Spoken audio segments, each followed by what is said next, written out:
ఉన్నారండి.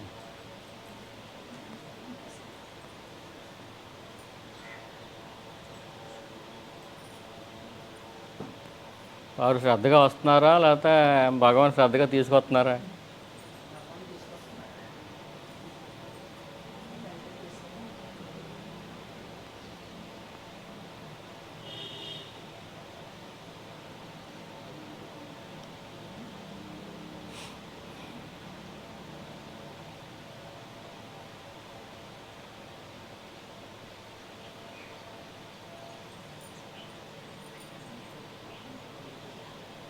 ఒక పని చేస్తున్నాం అనుకోండి, ఆ పని మనం చేస్తున్నాం అని మనకు స్పృహ ఉంటుంది కదా.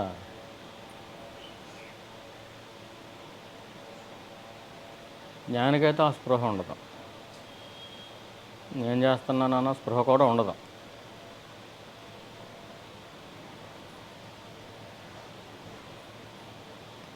లోపల జీవుడు ఉంటే ఆ జీవుడికి అనిపిస్తుంది నేను చేస్తున్నాను అన్నది. ఆ జీవుడు మిస్ అయితే ఎవరు ఉంటారో, ఎవరు ఉండాలో వాళ్ళే ఉంటారు.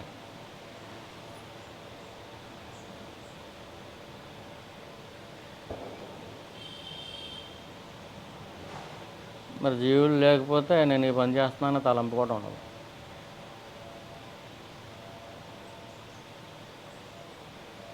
ఈ జీవుడు ఉన్నంతకాలం కర్తృత్వం ఉండదు, తప్పదు. అంటే నేను చేస్తున్నాను అనుకోవడం తప్పదు.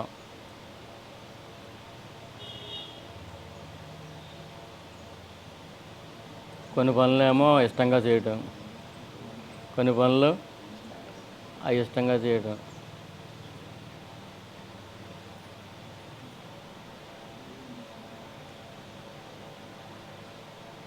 మరి అయిష్టంగా చేయొచ్చా? అయిష్టంగా చేస్తే మార్కులు పడవు. చాకరీ తప్పదు, జీతం ఇవ్వడం, ఫలితం ఇవ్వడం. అంచేత అన్నీ ఇష్టంగా చేసేసుకోవటం.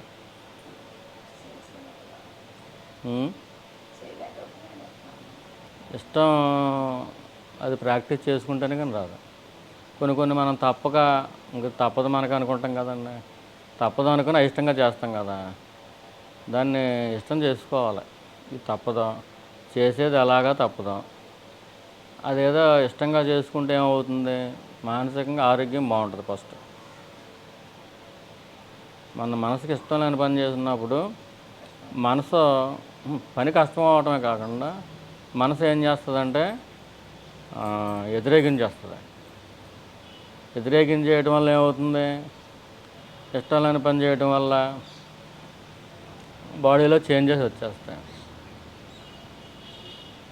గ్లాండ్స్లో చేంజెస్ వచ్చేస్తాయి. ఇంకా అక్కడి నుంచి ఎక్కడ దొరికినే కట్ చేయడం మొదలు పెడుతుంది. అది బీపీకో ఇంకో దానికో వెళ్ళిపోతుంది. మనం ఇష్టం పెట్టుకోకుండా ఏ పని అయినా కానీ ఇష్టంతో చేయకపోతే ఏమవుతుంది, మన ఆరోగ్యం, శారీరక ఆరోగ్యం పాడవుతుంది. ముందు మానసిక ఆరోగ్యం పాడైన తర్వాతే శారీరక ఆరోగ్యం పాడవుతుంది. ముందుగా శరీరం మీద రాదు. ఆ మానసిక ఆరోగ్యం పాడవకుండా ఉండాలంటే యాక్సెప్టెన్స్ ఉండాలి. ప్రతిదానికి ఏముండాలండి, యాక్సెప్టెన్స్ అంటే స్వీకారం ఉండాలి. ఈశ్వరుడు ఇచ్చాడు, చేయాలి. నాకు ఇష్టం లేదు చేయను అంటే ఈశ్వరుడు ఇచ్చిందే ఇష్టం లేదా నీకు అని దానికి నచ్చ చెప్పాలి. సబ్జెక్టు మన మనసుకు మనం చెప్పుకోవాలి. ఇది ఈశ్వరుడు ఇచ్చాడు, ఈ పని ఈశ్వరుడు ఇచ్చాడంటే ఎంత మంచి పని, అది ఎంత గొప్ప పని. నీ మనసుకి ఇష్టం లేదని చేయటం మానేస్తావా?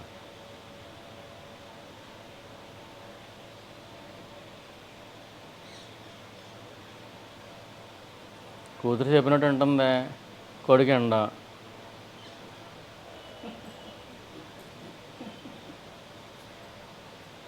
అప్పుడు కూతురు మీద ఇష్టం పెరుగుతూ ఉంటుంది, కొడుకు మీద అయిష్టత పెరుగుతుంది. తల్లులకి కోపాలు ఎందుకు ఉంటానండి, అయిష్టం వస్తుంది. ఏంటి ఇలా చేయమంటున్నాడు ఏంటి అని. అది ధర్మం అయితే కనుక చెయ్యాలి. నీకు ఇష్టమా అయిష్టమా అనేది పక్కనెట్టేసి ఇష్టాయిష్టాలను పక్కనెట్టేసి ధర్మం అయితే కానీ కంపల్సరీ చేయాలి. ధర్మం కాదనుకుంటే ఎంత గొప్పవాళ్ళు చెప్పినా కానీ మనకు చేయక్కర్లేదు. అయ్యో చేయకపోతే మనకేమైపోతుందో అని చెప్పి ఆ భయం అసలు ఉండకూడదు. ఎంచేత ధర్మం ఎవరు దేవుడే కదా, ధర్మం వేరు దేవుడు వేరు కాదు కదా. రెండప్పుడు ధర్మం వైపు మనం ఉంటే కనుక ఎవరో ఒకళ్ళ రూపంలో ఈశ్వరుడు మనల్ని కాపాడతాడు. మనం ధర్మం వైపు ఉంటున్నాం అధర్మం వైపు ఉంటున్నాం అని చెప్పి టెస్టింగ్ చేస్తున్నాడు అనమాట. మన సాధన మీరు ఏదో మంత్రజాపాలు చేసేస్తున్నారా, లేకపోతే పూజలు చేసేస్తున్నారా, అంతా బాగానే ఉంది, పాఠాలు బాగా అప్పచెప్పేస్తున్నారు. ఏదైనా టెస్ట్ ఇచ్చినప్పుడు ఇప్పుడు రోజు ప్రాక్టీస్ చేస్తున్నాడు అనుకోండి, వాళ్ళకి ఎక్కడో దగ్గర తీసుకెళ్ళి పోటీలు పెడతారు కదా, ఆటల పోటీల్లోకి నన్ను లాక్కండి, నేను రోజు ఇలా ప్రాక్టీస్ చేస్తానండి. అలాగా ఆ పోటీలోకి వెళ్ళాలి, దాంట్లో సాధించాలి. అప్పుడు ఈశ్వరుడు మార్పులు వేస్తాడు.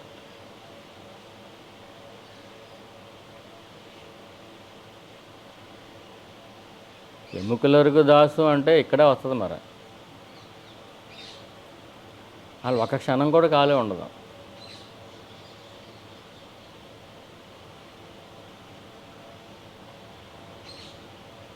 మనం సమయాన్ని సద్వినియోగం చేసుకోవడం మొదలు పెడితే ఒక క్షణం కూడా ఖాళీ ఉండదు. అలాగే ఒక నామంలో పడ్డా, విచారణలో పడ్డా మనం చేసుకునే పనికి దాన్ని రంగరించేస్తే కలిసిపోవాలన్నమాట. రంగరించడం అంటే కలిసిపోవాలి, అది ఇది కలిసిపోవాలి. అలా రంగరించేస్తే ఏమవుతుంది, మనం చేసే పని ఎనర్జీతో ఉంటుంది, ఇష్టంతో ఉంటుంది. భక్తి ప్రపత్తి అని రెండు ఉన్నాయి. ఇప్పుడు చెప్పుకునేది అంతా ప్రపత్తి, రంగరించేయటం అనేది ప్రపత్తి. భక్తి అంటే ఒక నామం చేసుకోవటం, ఆ నామంలోంచి ఆనందాన్ని పొందటం, విచారణ చేసుకోవటం, విచారణ నుంచి శాంతిగా ఉండటం, ఆ నేను దగ్గర ఉండటం, ఇది చేసుకుంటూ ప్రపత్తి అంటే మనం రంగరించాలి. దాంట్లో గుబాల్లో రంగరించి పోసానంటారు కదా, ఏదో వసగమ్మలో అవి రంగరించి పోస్తారు కదా, అంటే గిన్నెలోకి పాలు తీసుకుని దాంట్లో వసగమ్మ అరగదీసి రంగరింతారు, అలాగా కలిపేస్తారు. అలాగా మీ భక్తి అనేది గుబ్బాలు అయితే ఈ వసగమ్మ అనేది అరగదీసి రాస్తారు కదా, దీన్ని కలుపటం రంగరించడం, దీన్ని ప్రపత్తి అంటారు. భక్తి ప్రపత్తులు ఉండాలి అంటారు. భక్తి అంటే ఏంటో మనకు తెలుసు, ప్రపత్తి అంటే రంగరించడం అనమాట. మరి ఆ వసగమ్ము పెట్టకపోతే ఆడికి మరి మాటలు తొందరగా పుట్టమని చెబుతారు కదా. అంటే మనకి తొందరగా పాస్ అయిపోవాలి, పరీక్షలన్నీ ఫేస్ చేసేయాలి అని అనుకుంటే భగవాన్ ఇచ్చేస్తాడు మనకు కావాల్సిన పరీక్షలు ఏదైతే. అప్పుడు మనం ఏం చేయాలి, రంగరించాలి, ప్రపత్తిని తోడు చేయాలి. ప్రపత్తి అంటే ప్రాక్టికాలిటీ. భక్తి థియరీ అయితే ప్రపత్తి ప్రాక్టికాలిటీ లేకపోతే అది రాణించదు. థియరీ ఒకటే ఉంటే రాణించదా. నాకు 100 రకాల వంటలు చేయడం తెలుసు, పుస్తకం చదివేశానంటే ఒక్క కూర ఉండలేదంటే ఎలా కుదురుతుంది? ప్రాక్టికాలిటీ ఉండాలి. అసలు మెయిన్ ప్రాక్టీసే మెయిన్. అంటే ప్రపత్తి అనేది మనకి అత్యంత అవసరం. కాబట్టి భగవాన్ మనకి ఏదో ఒకటి చిన్న చిన్న పనులు ఇస్తాడు, ఆ పనులు చేస్తే సరిపోతుంది. అవి పెద్ద పెద్ద పనులు కూడా కాదు, చిన్న చిన్న పనులు. లౌకికంగా ఆలోచిస్తే మనం ఫెయిల్ అవుతాం. ఆధ్యాత్మికంగా అర్థం చేసుకుంటే భగవాన్ ఈ పని ఇచ్చారు మనకే, ఈ పని మనం చేద్దాం.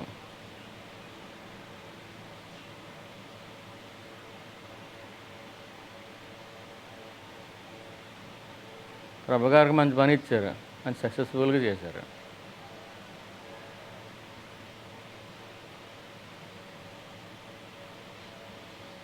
అలాగే మీకు అందరూ ఒక పని ఇవ్వబోతున్నారు, అది కూడా సక్సెస్ఫుల్గా చేస్తారు. చేస్తారంటారు వీళ్ళందరూ. మీకేంది డెడికేషన్ వీళ్ళకి లేదా? వీళ్ళకే ఉంది. లౌకికం అంటే ఏమీ లేదండి. అది లౌకికం అంటే ఏమీ లేదు, ఉన్నదంతా ఆధ్యాత్మికమే. లౌకికం వేరు, ఆధ్యాత్మికం వేరు. కొంతవరకు, ఒక స్థాయి వరకు. లౌకికం ఆధ్యాత్మికం రెండు మిక్స్ అయిపోతే యోగి స్థాయి వచ్చేస్తుంది. వీళ్ళు ప్రత్యేకించి లౌకికం అంటూ ఉండదు, ఇంకా అంతా ఆధ్యాత్మికమే. రెండు మిక్స్ అయిపోతాయి. లౌకికం అంటే ఏంటి? మీరు వంట చేసుకోవడం లౌకికం. ఆధ్యాత్మికం ఏంటంటే నామం చేసుకుంటూ వంట చేసుకోవడం ఆధ్యాత్మికం. బయట చూస్తే లౌకికమైన పని అయింది, లోకానికి సంబంధించి సంసారం సంబంధించి పని అయింది. లోపల చూస్తే మీరు ఏం చేశారు? సాధనలో ఉన్నారు.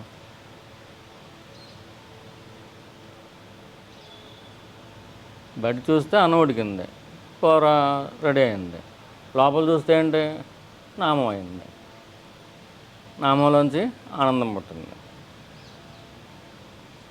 దానితోడు ఈ వైబ్రేషన్స్ వల్ల ఏమైంది? అది ప్రసాదం అయింది.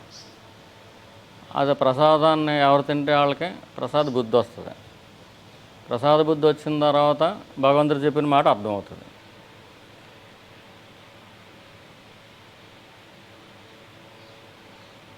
ప్రసాదం కళ్ళగద్దుకు తింటారు, అందుకనే ప్రసాదం తినడం వల్ల ప్రసాద బుద్ధి వస్తుంది.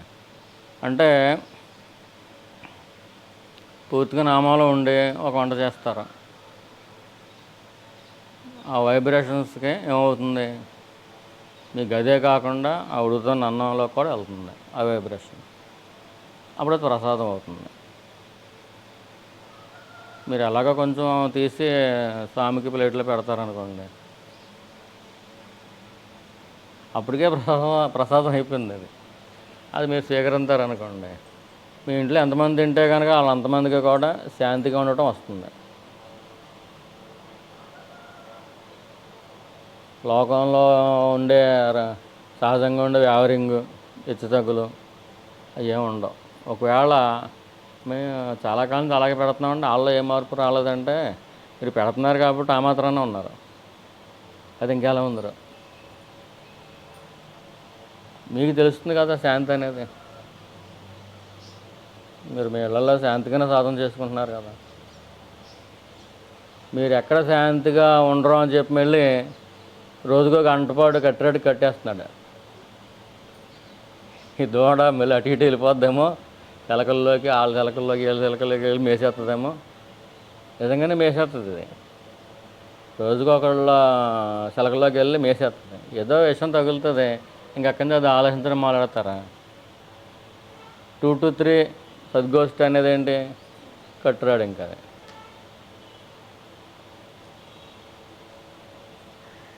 ఆ గంట పాటు ఖచ్చితంగా అది ఎంత వెళ్ళిపోదాం అనుకున్నా కానీ కట్టురాడు చుట్టూ తిరుగుతుంది. ఒక నామం చేసుకోవటం, ఒక మంచి మాట వినటం. మంచి మాట విని విని విని దాన్ని ప్రాక్టీస్ చేసేయాలన్న ఒక తపన వచ్చేస్తుంది కొంతమందికి. మన ఆత్మజ్ఞానం పొంది తీరాలి, సత్సంగం ఉంది మనకి, నిస్సంగంలోకి ఇంకా వెళ్ళలేకపోతున్నామండి. మనం ఒక స్టెప్ కూడా వేయలేకపోతున్నామండి. అంటే సత్సంగానికి నిస్సంగానికి మధ్యన ఒక లోయ ఉంది. ఏంటిది? సంఘదోషం అనేది ఉంది. ఈ సంఘదోషం నుంచి బయటపడాలి.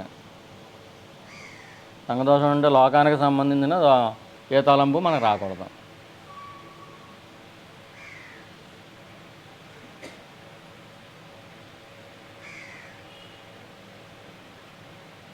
ఒకవేళ వస్తే కనుక అంటే ఖాళీగా ఉన్న వాళ్ళు వస్తుంది. మీ ఇల్లు తెరిచిపెట్టారనుకుంటే దొంగ వాళ్ళు వస్తారు.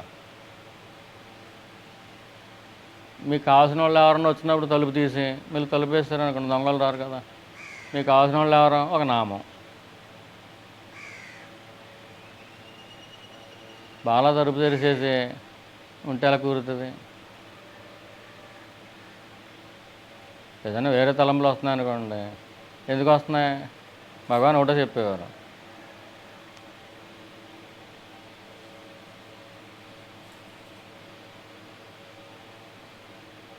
ఆత్మచింతన లేకపోతే లోకచింతన వచ్చేస్తుంది ఆటోమేటిక్గా. మన రోజుకి 24 గంటల్లోనూ ఏదో 99% లోకచింతనలో ఉంటాం, మనకు తెలియదు ఆ విషయం. 1% అదైనా సత్సంగ బలం ఏదో ఉంటుంది, సద్గోష్ఠి బలం.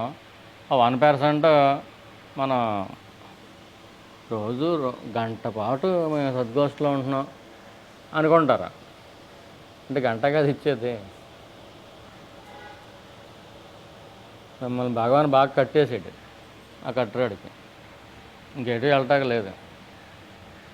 ఒకవేళ ఎవరన్నా ఎటన్నా వెళ్ళారని తెలిస్తే వెంటనే వాళ్ళకి ఏదో పలానా పాడండి అని చెబుతారు, లేకపోతే మీరు వింటున్నారా లేదా అని అడిగేస్తారు.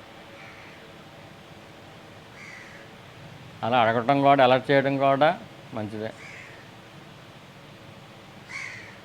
సత్సంగం అనేది ఒక 2 నెలలు దూరం అయింది, అయినా కానీ సద్గోష్ఠి ఉండటం వల్ల ఆ దూరమైన లోటు కనిపించట్లేదు.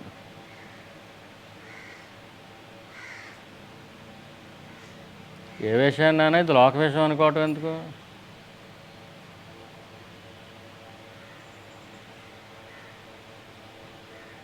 లోకచింతననే తీసేసి ఆత్మచింతనగా మార్చేసుకోండి దాన్ని. మనం ఏ పని చేసినా కానీ, ఇప్పుడు పెద్ద తిరుపతి వెళ్తారండి స్వామి దర్శనానికి, ఆ దర్శనం చేసుకున్నది ప్రసాదం తిన్నది అదొకటేనా ఆత్మచింతన? బయలుదేరినప్పటి నుంచి కూడా గోవిందా గోవిందా అనుకోవచ్చు, ఎంజాయ్ చేయొచ్చు, గోవిందనామాలు చెప్పుకోవచ్చు, ఓం నమో వెంకటేశాయ అనుకోవచ్చు, ఒక అందమైన ప్రయాణం చేయొచ్చు. అందమైన ప్రయాణం ఎప్పుడవుతుంది? అక్కడికి చేరుకుని మళ్ళీ వచ్చేదాకా కూడా అదే నామాలు ఉంటాయి.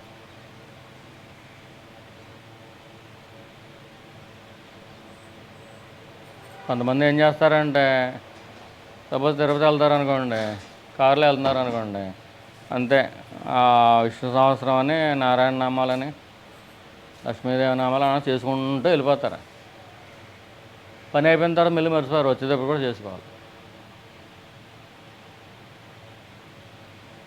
నువ్వు ఇంట్లో నుంచి మొట్టమొదటి అడుగు వేసినప్పటి నుంచి కూడా నామంలోనే ఉంటారు. నామం మనకి ఎంజాయ్మెంట్ని ఇవ్వాలి, ఒక రుచిని ఇవ్వాలి మనకి. అలా ఇస్తే ఆ రుచి మనకు అలవాటు అయితే మనం విడిచిపెట్టాం అసలు. అప్పుడు ఏ టైంకి ఏది జరగాలో అది జరుగుతూ ఉంటుంది. మన దేహం ద్వారా, మన మనసు ద్వారా, మన బుద్ధి ద్వారా ఏమైనా పని అవ్వాల్సి ఉంటే అది అవుతుంది. ఆ టైంకి అది ఆ స్విచ్ అలా ఆన్ చేస్తారు. ఆ పని అయిపోయిన తర్వాత మళ్ళీ అది ఉంటుంది, మళ్ళీ నామంలో పడిపోతారు.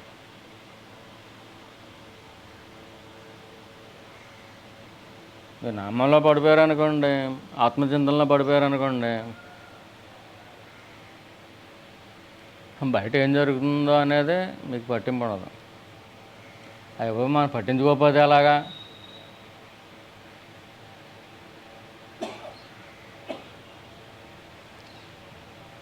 అని అనిపిస్తుంది మనసుగా. అంటే నువ్వు పట్టించుకుని నువ్వు చేస్తున్నావు అనుకుంటున్నావు. భగవాన్ ఎప్పుడూ కూడా దాన్ని సమర్థించలేదు. ఏది ఎప్పుడు ఎలా జరగాలో అది అప్పుడు అలాగే జరుగుతుంది.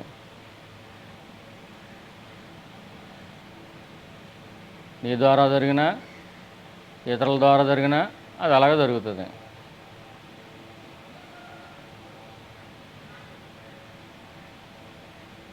నువ్వు సత్సంగానికి రాకముందు నీకు ప్రారంధం నడుస్తుంది. ఒక సద్గురువుని ఆశ్రయించుకుని, ఒక జ్ఞానాన్ని ఆశ్రయించుకుని సత్సంగానికి వస్తే నీ ప్రారంధాన్ని ఎలా మార్చేస్తాడమ్మా? అనుగ్రహంగా మార్చేస్తాడు. ప్రారంధం నడుస్తూ ఉంటుంది, కానీ అది అనుగ్రహం.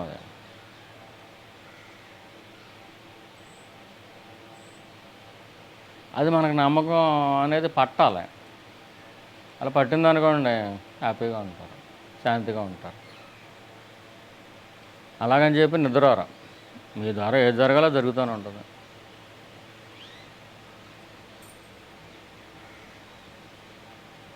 లోక విషయాలను చూసి నువ్వు కింద మీద పడిపోతున్నావు అనుకోండి, ఏమొస్తుందమ్మా మనకి? బీపీలు షుగర్లు మొత్తం వచ్చేస్తాయి. కింద మీద పట్టలేదు అనుకోండి, ఈశ్వరానుగ్రహం నడిపిస్తుంది మనల్ని అని ఒక బలమైన నమ్మకం వచ్చేసి ఆత్మవిచారణలో ఉన్నారనుకోండి, విచారణ మానేసి ఆత్మవిచారణలో ఉన్నారనుకోండి, అంటే నేను దగ్గర ఉన్నా పర్వాలేదు, లేకపోతే ఏదో ఒక నామం పట్టుకుని ఎంజాయ్మెంట్ చేస్తున్నా పర్లా. ఈ నేను దగ్గర ఉన్నా పర్లేదు, నామాన్ని పట్టుకున్నా పర్లేదు. ఈ రెండూ కాకుండా లోక విచారణలు ఉన్నారనుకోండి, మరి బీపీలు రాక ఏమవుతాయి, అనారోగ్యాలు రాక ఏమవుతాయి?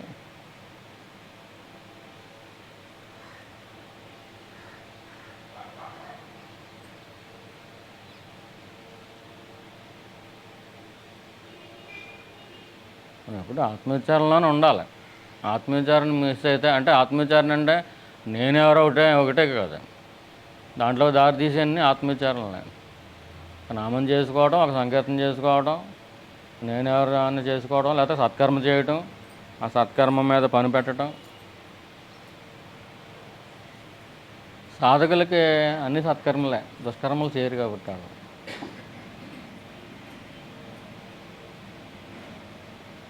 నీకు దేహబుద్ధి ఉండి పని మీద లగ్నం చేయాలనుకున్నప్పుడు అది సత్కర్మ మీద లగ్నం చేయి, దానివల్ల పుణ్యం వస్తుంది.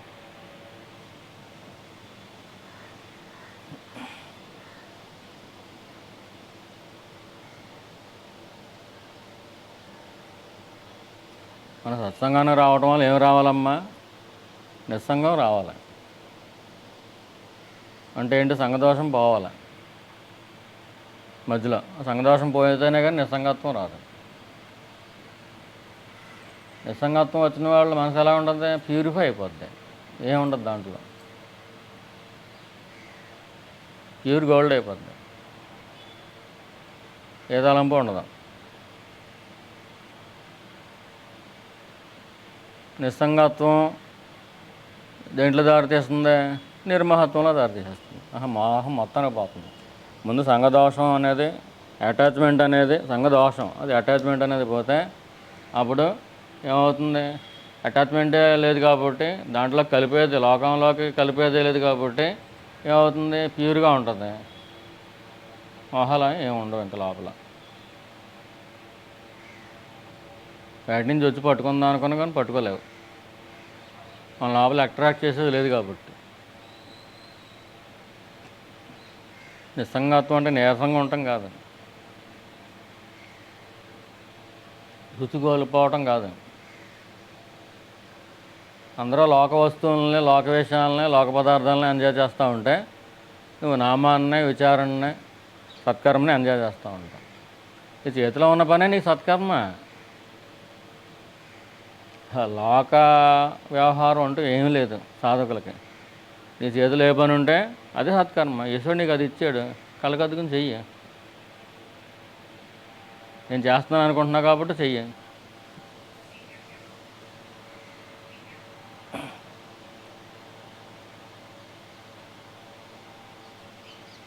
దోళ్ళపాక ఉంటుంది, శుభ్రం చేస్తూ ఉంటారు. పూజ గదిలోకి వెళ్ళి దీపారాధన చేయటం, ఇక్కడ శుద్ధి చేయడం ఎటు ఉంటుందో దోళ్ళపాకన్నా కూడా శుద్ధి చేయడం కూడా అంతే సత్కర్మ. నీకు ఆ భావన పెరుగుతుంది. అంటే అక్కడే ఎక్కడెక్కడ నువ్వు నామంలోనే ఉంటే ఎక్కడైనా ఎంజాయ్మెంట్గానే ఉంటావు, హ్యాపీగా ఉంటావు. నువ్వు హ్యాపీగా ఉంటే, నీ మనసు హ్యాపీగా ఉంటే నీ బాడీ బాగుంటుంది.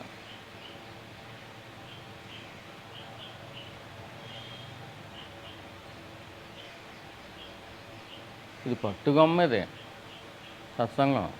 సత్సంగం అనే పట్టుకొమ్మ దొరికిన తర్వాత కూడా మనకి ఇంకా తలపోట్లు, దుఃఖాలు, కోపాలు, తాపాలు వచ్చేస్తున్నాయి అనుకోండి, మనకి ఇంకా నిస్సంగత్వం రాలేదు, సంఘదోషం బాగాలేదు. అంటే ఎలా ప్రాక్టీస్ చేయాలనేది మన థియరీ తెలుసు, కానీ ప్రాక్టికాలిటీలోకి అక్కడికి కూడా ముందుకు వెళ్ళదు. ఎంత హ్యాపీగా ఉండాలండి సత్సంగంలో ఉండేవాళ్ళు. అందులో రోజు ఒక గంట సద్గోష్ఠిలో ఉండేవాళ్ళు ఎంత హ్యాపీగా ఉండాలి, నిరంతరం హ్యాపీగా ఉండాలి. చిన్నపిల్లలు ఎంతసేపు ఆటల్లో పడిపోయి ఎలా ఉంటారో అలాగే మనం ఈ భక్తి అని ఆటల్లో పాటల్లో పడిపోయి అంత హ్యాపీగా ఉండాలి. ఏంటి వీళ్ళు ఇంత హ్యాపీగా ఉన్నారేంటి అని జనాలు అనుకుంటూ ఉంటారు.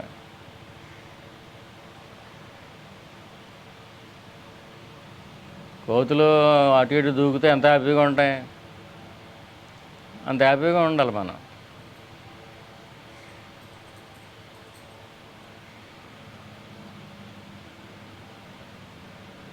ఏదో వచ్చి పడిపోతుంది అనుకోండి, అప్పుడు కూడా హ్యాపీగా ఉండాలి. ఎంచేత అది మన మీద పడుతుందా పడదా అనేది రాసిపెట్టి ఉంది కదా, అది ప్రారంధం. ఆ ప్రారంధాన్ని మళ్ళీ ఎలా మార్చేస్తున్నాడు, అనుగ్రహంగా మార్చేస్తున్నాడు. దాన్ని నమ్మకపోతే ఎలా మరి?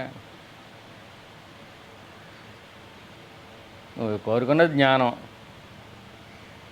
అంటే పునర్జన్మ హేతువులు ఏమన్నా తీసేయాలి. ఒకప్పుడు కాకపోతే ఒకప్పుడైనా సిన్సియర్గా అప్లికేషన్ పెట్టుకున్నామని అరుణాచలేశ్వరుడికి ఇచ్చేస్తాడు, అసలు ఇచ్చేస్తాడు. ఒకటి ఇస్తూ ఉంటే ఏంటి అన్నీ మనకే వస్తున్నాయి అనిపిస్తుంది. మరి అప్లికేషన్ ఎందుకు పెట్టావు? మరి నాకు ఈ జన్మలో జ్ఞానం ఇయ్యి, ఏ మంత్రం చేసేస్తానంటే సరిపోద్దా?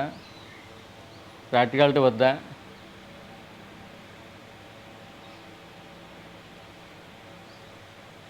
అరుణాచలేశ్వరుడు నీకు ప్రాక్టికాలిటీ ఇస్తున్నప్పుడు అది స్వామి అనుగ్రహమే కదా. అది ఆయన బర్ష పెట్టుకుని ఆయన మార్కులు వేసుకుంటాడు కదా, ఆయన పని చేయించుకుంటాడు కదా, చేసేది కూడా ఆయనే కదా. జీవుడు అనేది ఉన్నంతకాలం నేను చేస్తున్నాను అనిపిస్తుంది కదా. జీవుడు ఉన్నప్పుడు జరిగేది ఆ పనే, జీవుడు లేనప్పుడు కూడా జరిగేది ఆ పనే. జీవుడు ఉన్నప్పుడు కోపం, తాపం, దైన్యం, నిరాశ, నిస్పృహ ఎన్నో ఉంటాయి. జీవుడు లేనప్పుడు ఏమవుతుంది? ఆటల ప్లేస్లో ఆనందం, ఉత్సాహం, ధైర్యం.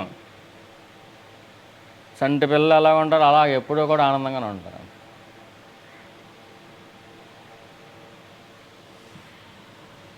మన సంటి పిల్లల పొందే ఉత్సాహాన్ని, ఆనందాన్ని పొందాలి మనం.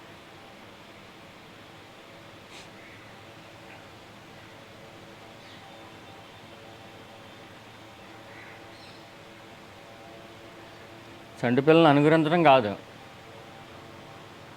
మన మనసులో చంటి పిల్లలు అయిపోవాలి. వాళ్ళకి ఆ మూమెంట్లోనే ఆ తలంపు ఉంటుంది. చంటి పిల్లలకి ఏంటి అంత ఆనందం ఉంటే కారణం వాళ్ళ ప్రస్తుతంలో ఉంటారు, ఎప్పుడూ గతంలో ఉండరు, భవిష్యత్తులో ఉండరు, ప్రజెంట్లోనే వాళ్ళు ఉంటారు. చాక్లెట్ ఉంటే చాక్లెట్ని ఎంజాయ్ చేస్తారు, క్రికెట్ బ్యాట్ ఉంటే దాన్ని ఎంజాయ్ చేస్తారు. ఇప్పుడు కూడా ప్రస్తుతంలో ఉంటారు. మనం పెద్ద పెద్ద ప్లాన్లు వేసేస్తాం, ఫ్యూచర్లో ఉంటాం. లేకపోతే జ్ఞాపకాల మీద జ్ఞాపకాలు అవి వచ్చేస్తూ ఉంటాయి, నువ్వు ఎలా చేసేస్తూ ఉంటావు. ఎప్పుడు వస్తాయి? నువ్వు ఇంకో పనిలో లేనప్పుడు వస్తాయి. నువ్వు పరమేశ్వర నామాన్ని ఎంజాయ్ చేయనప్పుడు అయ్యో వస్తాయి.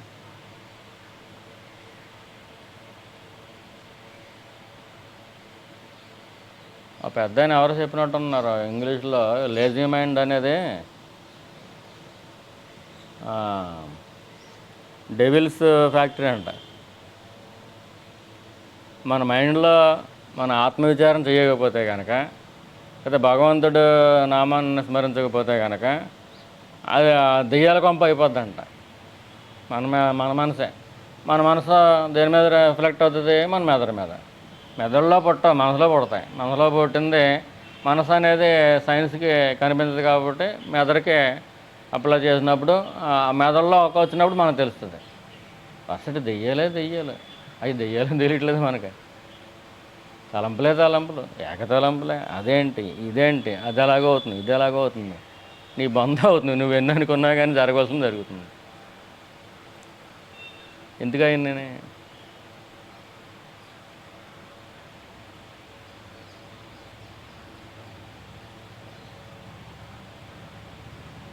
99 ఆలోచనలు నువ్వు పనికిమాలని అన్నీ ఆలోచిస్తూ ఉంటావు. అది చేసే పని ఒకటే కదా.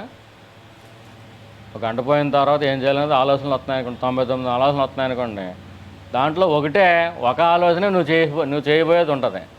100 ఆలోచనల్లో వచ్చినాయి మీకు, ఆ ఒక ఆలోచనే నీకు జరుగుతుంది, అంటే నువ్వు అనుకున్నది జరిగితే. మరి మిగతా 99 కూడా waste of time, waste of energy. నేను సాధనలోంచి బయటికి తీసుకెళ్ళిపోయాయి కానీ సాధనలో పెట్టాయి కదా. నువ్వు యోగి అవ్వలేవు అలాగైతే. ఇప్పుడు ఒక పని చేయాలండి, ఆ పనికి సంబంధించిన తలంపు ఒకటి వచ్చిందనుకోండి, అది పర్వాలే, కర్తృత్వం ఉంది కాబట్టి, దేహాన్ని అనుకుంటున్నావు కాబట్టి వస్తుంది. అవి కాకుండా అవి అలా చేద్దాం ఇలా చేద్దాం అని చెప్పి 99 ఆలోచనలు వస్తున్నాయి. ఆ 99 వేస్ట్ ఆఫ్ టైమే కదా. ఆ 99 ఏం చేసినాయి, నీ ఎనర్జీని డౌన్ చేస్తున్నాయి, అది నువ్వు గమనించట్లా. నీ బ్రిలియన్సీని డౌన్ చేస్తున్నాయి, అది నువ్వు గమనించట్లా. అవన్నీ అవసరం అంటారా? మీ ఇంటి చుట్టాలు వస్తారనుకోండి, చెరుకు రసం ఇద్దామా, దానిమ్మ రసం ఇద్దామా, లేకపోతే ఏంటది ఇంకొక జ్యూస్ ఇద్దామా, ఇలాగా ఒక 100 రకాల జ్యూసులు అనుకుంటారు అనుకోండి. అది ఇస్తే బాగుంటుంది, ఇస్తే బాగుంటుంది, లేకపోతే వాళ్ళకి సైనస్ ఉంది, అది పడదాం, వాళ్ళకి ఏదో ఒకటి ఇవ్వాలనుకోండి. ఏదో ఒక జ్యూస్కి మీకు అలవెన్స్ ఉంది, ఒకటే ఇస్తారు. ఆ ఒకటి అని ఏది ఇవ్వాలనేది ఆ టైంకి ఏది ఇవ్వాలో అది రాసిపెట్టి ఉంది కదా, అంతే కదండి. మీకు అర్థం అవడం కోసం ప్రాక్టికల్గా చెబుతుంది. వాళ్ళకి ఒక జ్యూసే ఇవ్వాలి, ఏ జ్యూస్ ఇవ్వాలనేది రాసి పెట్టేసి ఉంది కదా, అవునా? ఏ జ్యూస్ ఇవ్వాలనేది ఒక 100 జ్యూసులు మీరు కంపేర్ చేసుకున్నారనుకోండి, అదేదో బాగుంటుంది ఇదేదో బాగుంటుందని.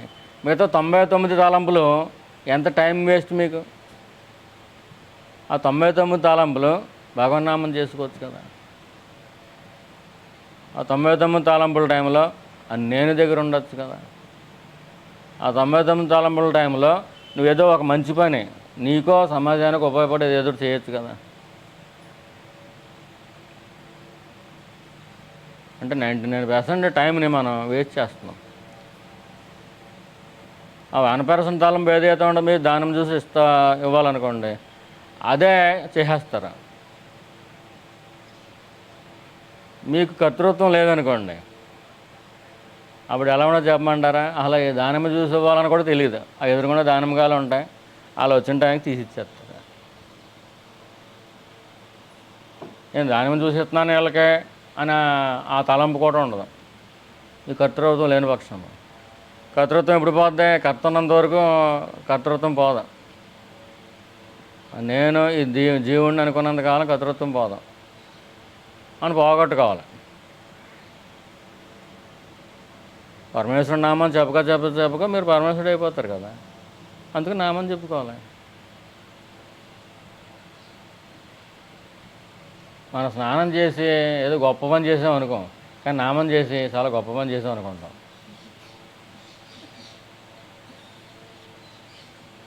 అందులో జపమాలతో చేస్తే కౌంట్ సరిపోయింది. స్నానం ఎవరి కోసం చేస్తున్నావు? నువ్వు నీ దేహ ఆరోగ్యం కోసం చేసుకుంటున్నావు. దాంట్లో ఏ గొప్పతనం లేనప్పుడు, నీ మంచి కోసం నువ్వు చేసుకున్నప్పుడు మరి నామం ఏం చేస్తుంది? నీ మనసును కడుగుద్ది. నీళ్లు నీ దేహాన్ని కడుగుతాయి, నామం నీ మనసును కడుగుద్ది. మనసును కడుక్కొని నేను చాలా గొప్ప పని చేశానని ఫీల్ అయిపోవడం ఎందుకు? అదో రకమైన ఈగో, భక్తిలో ఈగో మెళ్ళిని. నేను భక్తురాలని, నేను భక్తుడిని నాకు ఈగో పెంచుద్ది. నేను ఎలా చేస్తున్నాను అలా చేస్తున్నాను అని అనుకోవడం వల్ల కూడా ఈగో పెరుగుతుంది.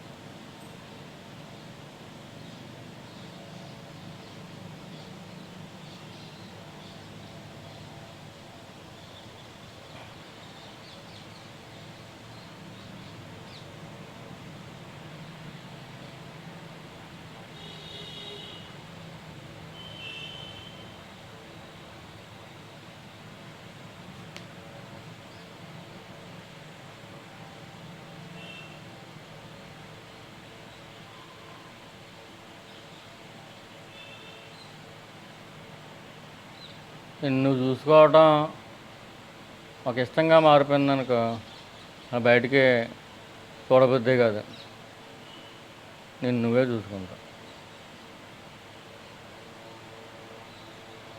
అంచేత ఆ ఇష్టం శాంతి వచ్చేస్తుంది.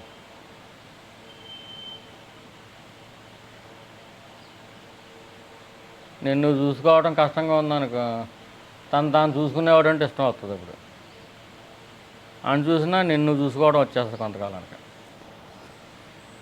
తన్నే తాను చూసుకుంటాడు కదా గురువుని చూడగా ఏదో నాటికి మనకే అది అభ్యేస్తుంది.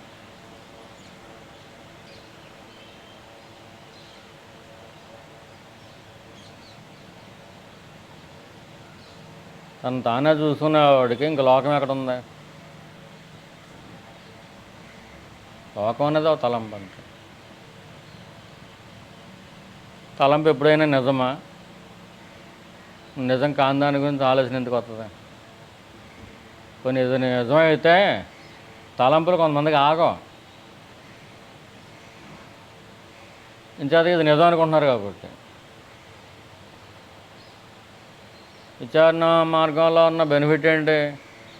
వాళ్ళకి ఇది నిజం కాదు అని ఊహించుకోరు, తాను చూసుకుంటారు, నేను దగ్గర ఉంటారు. నేను దగ్గర ఎంత అయితే మనం లోతుల్లో ఉంటామో అప్పుడు ఇదంతా డ్రీమ్ షాప్ కింద కనపడుతున్నారు. స్వతహాగా మనకే అలా తెలుస్తూ ఉంటుంది.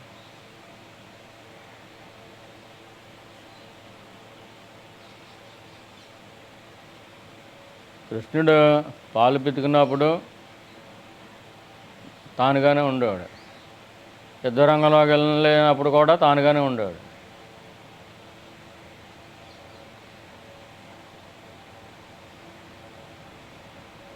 రుక్మిణి దగ్గర ఉన్నా తానుగానే ఉండేవాడు, సత్యభామ దగ్గర తానుగానే ఉండేవాడు. బయట డైలాగ్స్ ఆయన ఒంటి మీదకే ఏ డైలాగ్స్ ఉన్నా అవి వస్తాయి అంతే.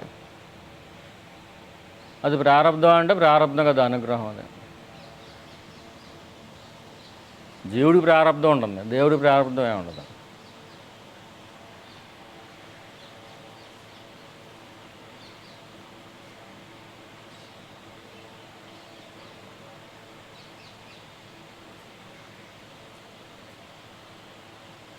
అసలు నువ్వు జీవుడు అనుకోకపోతే నీకు ప్రారంధం లేదు, నీకు కూడా ఉన్నదంతా అనుగ్రహం. నేను జీవుడిని అనుకున్నాను. నేను జీవుడు అనుకోవటం అంటే ఏంటి? ఈ దేహం నేను అని ఒకటి క్లెయిమ్ చేస్తున్నాడు లోపల. అది నిజానికి ఉన్నాడా అని చూస్తే అటు కనపడ్డా. మరి ఉంటే నిజంగా కనపడాలి కదా.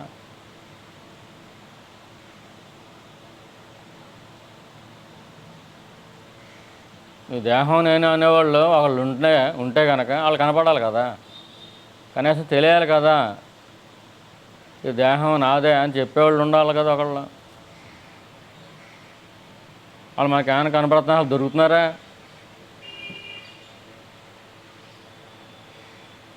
ఈ దేహం నాది అని చెప్పేవాళ్ళు లోపల మనకి ఏమైనా దొరుకుతున్నారా అసలు?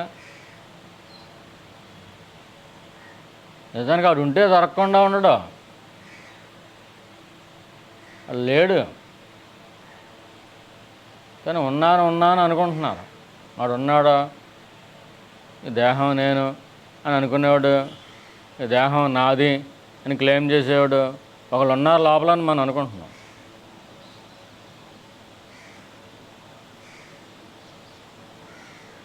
అలా ఎంతకాలం అనుకుంటాం అంతకాలం దేహబుద్ధి పోతాం,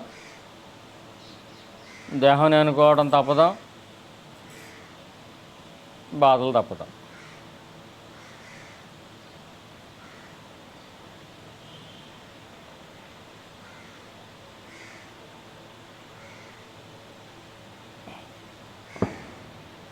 ఇది పెద్ద గుండాటి. ఇది సుఖాలని ఎలా చూపిస్తూ ఉంటారు. గుండాడికి వెళ్ళినట్టు బాగుపడతాడా చెడిపోతాడా? మనం కూడా సుఖాలని ఎర చూసి వచ్చేసాం భూమి మీదకి.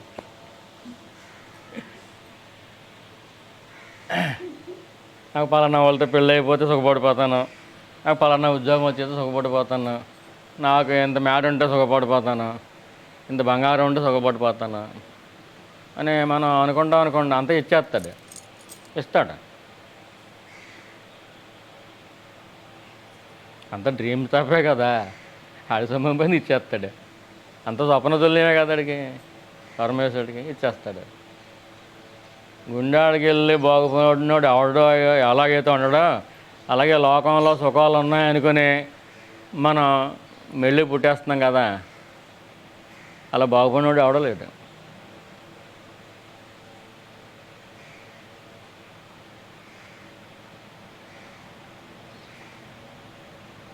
ఇప్పుడు చిన్నప్పుడు గోస్తనైనది తీర్థానికి వెళ్తూ ఉంటే సత్యహరిశ్చంద్ర నాటకం అంటే బాగా ఇష్టం. గోంచందులు పట్టుకుని పోయేవాళ్ళు. తామరాకుల సుబ్బమ్మ గారు నాకు ఆవిడ ఉండేవారు. ఆవిడ దారిలో కలిస్తే ఏమన్నారా, మీరు గుండాట్లు ఆడమాకండి, మీరే ఎంత ఇచ్చారు ఇంటికాడ, పావులు ఇచ్చేసారా, ఏమైనా కొనుక్కుని తినేయండి. మళ్ళీ బుడగలు గట్ట కొంటారు, కొనుక్కోవద్దు, జీళ్ళు ఇవన్నీ ఉంటాయి, అవి కొనుక్కుని తినండి. ఆ గుండాట్లో పెట్టారనుకోండి మిమ్మల్ని కోసుకుని తినేస్తారు, ఎమ్మబొట్లు కోసుకుని తినేస్తారు అని భయపెట్టేది ఆవిడ. సత్యహరిశ్చంద్ర నాటకానికే సందకాడ 9ంటికి భోజనం చేసి బయలుదేరితే 2 కిలోమీటర్లు నడిచి వెళ్తే గోనసందులు పట్టుకెళ్తే తెల్లారిపోయినా కానీ నడుస్తూనే ఉండేది నాటకం. హరిశ్చంద్రుడు పడే బాధలు చూసి సత్యం కోసం ఏడుపు. విశ్వామిత్రుని తిట్టేసుకోవడమే, నక్షత్రకుడు వీళ్ళందరూ ఉంటారు కదా, తిట్టేసుకోవడమే. పాప విశ్వామిత్రుడు మహాశయుడి తిట్లు తింటున్నాడు. నెంబర్ 1 మహర్షి ఆయన. ఇప్పుడు మనకే లోకం అలా అనుకుంటుంది ఇలా అనుకుంటుందని ఆ భయాలు మనకుంటాయి, కానీ ఒక మహర్షి ఎందుకు ఉంటాయమ్మా? సత్యహరిశ్చంద్ర పరీక్షించినట్టు విశ్వామిత్రుడే కదా, మరి అంతలా పరీక్షలు పెట్టేశాడు కదా, ఆయనకి ఇదంతా తలంపు. ఈయన సత్యానికి అంటుపెట్టకుండా లేదా, సత్యం కోసం ఆయన సర్వస్వం త్యాగం చేసాడా లేదా? సర్వస్వం అంటే హరిశ్చంద్రుడు సర్వస్వం, విశ్వామిత్రుడికి ఏంటి అంత తలంపే, లోకమే లేదు వాళ్ళకి. మనం ఏంటి ఈయన కష్టాలు పెట్టేస్తానని చెప్పి విశ్వామిత్రుని ఇచ్చేసుకుంటాం. మహర్షులు మనకు అర్థం కారు.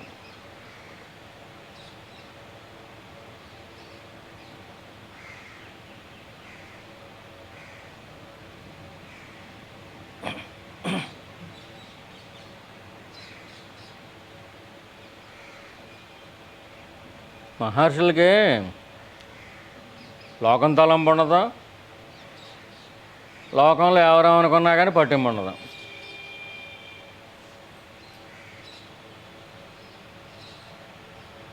అందరూ ఏమనుకుంటారు పట్టింపు అసలు ఉండదు. అలా పట్టింపు లేని తనం ఏదో ఒక నాటికి సత్యానికి దారితీస్తుంది. మహర్షికి పట్టింపు ఉండదు కదా, అలాగే పట్టింపు లేకుండా ఎవరున్నారనుకోండి, లోకంలో ఎన్ని కష్టాలు వచ్చినా పడుతున్నారనుకోండి, సత్యం కోసం జీవితంలో అన్నీ వదిలేసుకుంటా కానీ సిద్ధపడ్డారనుకోండి, ఆఖరికే సత్యమే వచ్చి వరుస్తుంది. విశ్వామిత్రుల వారు పై కష్టాలు పెట్టినట్టు కనిపించినా కానీ లోపల శక్తిని ఇచ్చేవాడు ఆయనే. హరిశ్చంద్ర మహారాజుని సత్యహరిశ్చంద్రుడిగా మార్చినోడు ఎవడ? విశ్వామిత్రుడు. పైకి ఆయనే కష్టాలు పెట్టాడు. ఏమి లేదమ్మా, మన ఇంట్లో బట్టలు ఉంటాయి, మురుగు బట్టలు, మనమే ఉతుక్కోమా? కొన్ని వాషింగ్ మెషిన్లో పెడతాను, అది ఉతికి పెడుతున్నారు కదా, మురుగు బట్టలు మనం కట్టుకుంటాం కదా. అలాగే నీతిమంతులకి వాళ్ళకి ఏమైనా మురుకుంటే కనుక బండనేసి బాధేస్తాం కదా, ఒడిపెట్టి పిండేస్తాం కదా, ఎండలో ఆరేసేస్తాం కదా. పాపం ఆ బట్ట ఏమనుకుంటుంది, నేను ఎంత నీట్గా చూపిస్తున్నానండి, ఇంకా నన్నేమో అందంగా వేసుకుంటున్నాడా, ఇప్పుడేమో చిన్న మురుగు వచ్చింది అంటుకుందని చెప్పి బాధేస్తున్నాడా, సరపెట్టి మరీ వేసేస్తున్నాడు దెబ్బ, ఒడిపెట్టి పిండేస్తున్నాడు. దానికి ప్రాణం ఉంటే కనుక ఏమనుకుంటుంది, చిన్న మరక, ఈ మరక్కే నన్ను ఎలా బాధేయాలా అంటే, ఆ ఒంటి మీద ధరించాలంటే ఆ మరక ఉండకూడదు. సత్యం తన ఒంటి మీద ఈ జీవుని ధరించాలంటే ఆ జీవుడు నీతిమంతుడై ఉండాలి, సత్యాన్వేషకుడు అయి ఉండాలి, కనీసం సత్యం కోసం సర్వస్వం వదిలేసేవాడే ఉండాలి. దేనికోసం? సత్యం కోసం.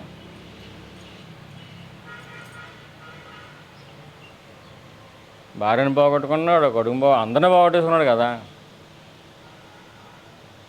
అదే స్టోరీ కాదు, నిజంగా జరిగిన చరిత్ర అది పూర్వం. మరి అటువంటి వాళ్ళు మనకు ఆదర్శులు, మహానుభావులు. వాళ్ళ జీవితంలో ఎన్ని కష్టాలు వచ్చినా పడ్డాడు, కానీ ఎలాగా ఎవరినే ద్వేషించలేదు.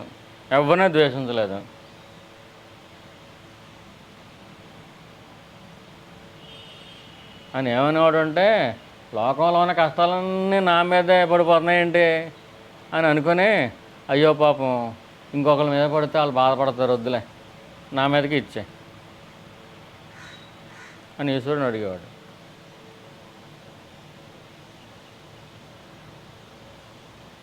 ఆయన కష్టాలు పడ్డాడు కాబట్టి సత్యేంద్రుడి గురించి ఆ చంద్రార్కం అంటే ఈ భూమి చంద్రుడు ఉన్నంతకాలం కూడా మనం చెప్పుకుంటాం.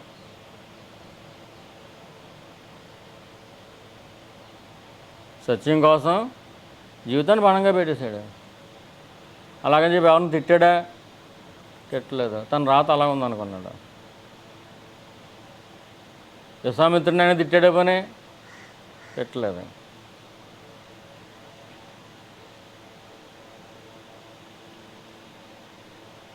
సత్య జ్ఞానం ఎవరినైతే వివరించాలనుకుంటారో వాళ్ళు ఇవన్నీ పడాలి. మరి నీకు సత్యం ఒకటే కావాలి, ఇంకేం వద్దు, సత్యం కోసం నేను ప్రాణాన్ని ఇవ్వడానికైనా సిద్ధం అనుకున్నప్పుడే సత్యం నీ సొంతం అవుతుంది.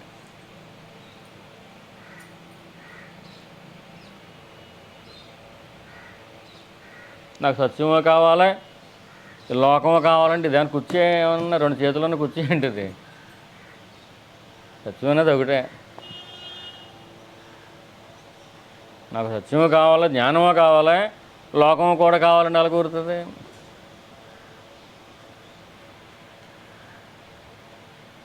లోకాన్నే మనుషులు నడిపిస్తున్నారా, లోకేశ్వరుడు నడిపిస్తున్నాడా? మరి అట్టున్నప్పుడు మనుషులు అనుకోవడం ఎందుకమ్మా? వాళ్ళు అలా చేసేస్తున్నారు, వీళ్ళు అలా చేసేస్తున్నారు అనుకోవటం అసలు అవసరమా? ఒకలా అనుకుంటే వాళ్ళు ఏమంటారు? తెలివి తక్కువ వాళ్ళు అనుకుంటారు కదా. మనం లౌకికుల్ని తెలివి తక్కువ వాళ్ళు కింద భావిస్తూ ఉంటాం, సాధకులం కాబట్టి. సాధకులేంటి, లౌకికులేంటి, సాధకులు తెలివి తక్కువ వాళ్ళ కింద భావిస్తుంటారు. ఓరుగాల్లో దీపం పెట్టేసి నువ్వే రక్షించు అంటారు, వీళ్ళ అంటారు. మనకు రక్షణ కవచం చిమిని అనేది ఉంది. ఏంటది? భక్తి. ఓరుగాల్లో దీపం పెట్టేసి నువ్వే రక్షించు అంటలే, దానికి చిమ్మి ఒకటి ఉంది. ఏంటది? భక్తి, శరణాగతి.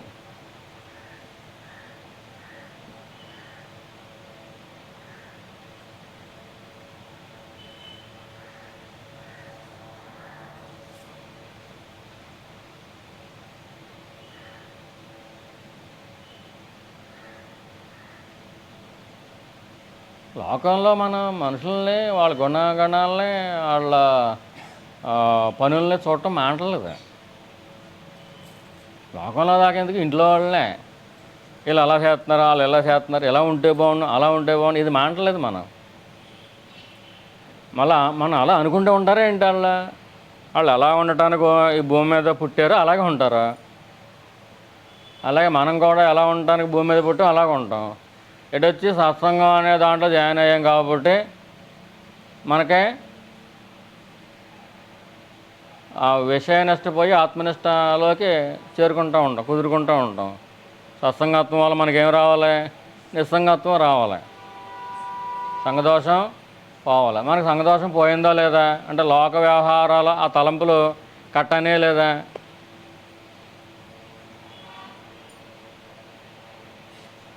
కొన్ని ఏమన్నా దరిదాపులు అని కట్టయ్యేలాగా ఉన్నాయా?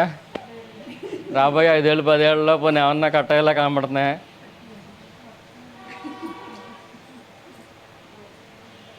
పోనీ మాకు పెద్ద రాజకీయాల్లోకి వెళ్ళాం అనుకోండి, లోకం గొడవలోకి వెళ్ళాం అనుకోండి అంటే మరి ఇంట్లో ఉన్న లోకం, ఇంట్లోనే పెద్ద లోకం ఉంది మనకి. మన లోపల లోకం ఉంది, ఇంట్లో లోకం ఉంది. ఎప్పుడు చూసినా ఎవరో ఒకళ్ళ మీద వాలిపోతుంది.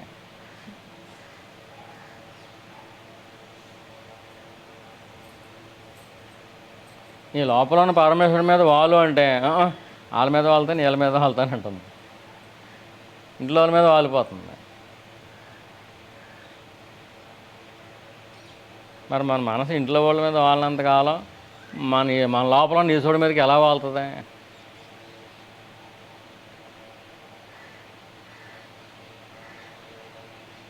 అంటే ఇంకా ఏదో కోరుకుంటుంది, వాళ్ళు బాగుండాలి వీళ్ళు బాగుండాలి అంటే. వాళ్ళు బాగుండాలని నువ్వే కోరుకోవాలా? ఈశ్వరుడు కోరుకోడా? పుట్టింది కూడా తెలీదా?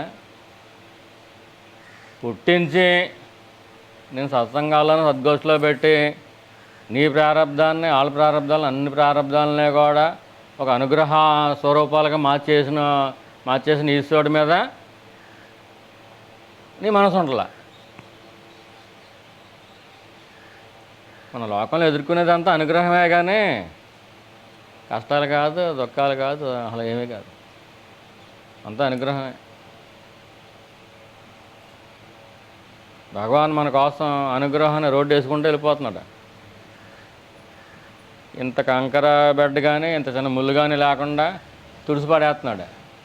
మనం హాయిగా ఆ రోడ్డు మీద అడుగులు వేసుకుంటూ వెళ్తున్నాం. చాలా హాయిగా వెళ్తున్నాం మనం ఏ రోజు గారు.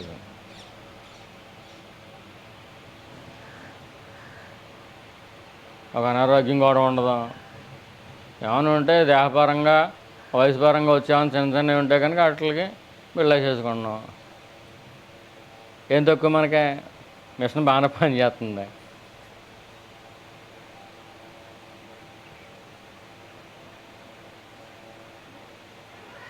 ఈ మిషన్ బాగానే పనిచేస్తుంది, ఈ మిషన్ పని చేయట్లేదు. ఇది బాగా పనిచేస్తే ఇది బాగా పనిచేద్ది.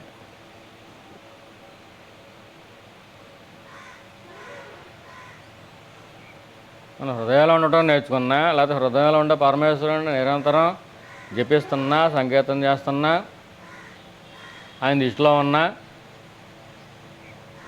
ఈ హృదయ శుద్ధి ఇక్కడికి రిఫ్లెక్ట్ అవుతుంది.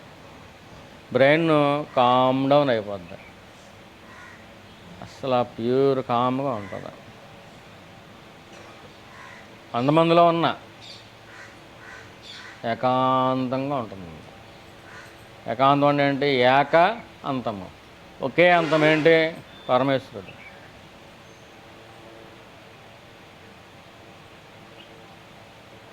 ఏకాంతం అంటే ఏంటి? ఏక అంతము, ఒకే అంతం. అలా లోతుల్లోకి దిగే కొద్దీ, అంతంలోకి వెళ్ళే కొద్దీ ఒకటే ఉంటుంది. బాడీ అని, అది విజ్ఞానమయ కోసం అని, అదని ఇదని అహంకారాలని, మనసు అనే జీవుడు ఎన్నో ఉండవు. ఇంకా ఒకటే ఒకటి ఉంటుంది. కానీ చావులేదు. అది ఎప్పుడూ ఉంటుంది, అదే ఉండటం.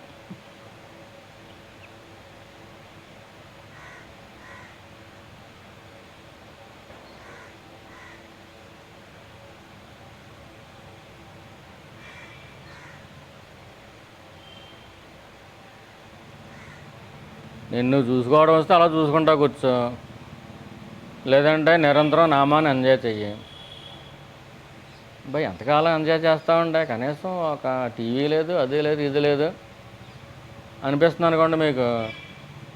మీకు పర్సులో ఆపేస్తాడు, హ్యాపీగా వెళ్ళిపోతాయి రోజులు. టెస్టులు ఏం పెట్టడం. ఇంకా టెస్టులు పెట్టడం అంటే ఏంటి? పక్కింటి వాళ్ళని పట్టుకొచ్చి చెత్త అంతా ఏరి దాంట్లో పడేస్తారు.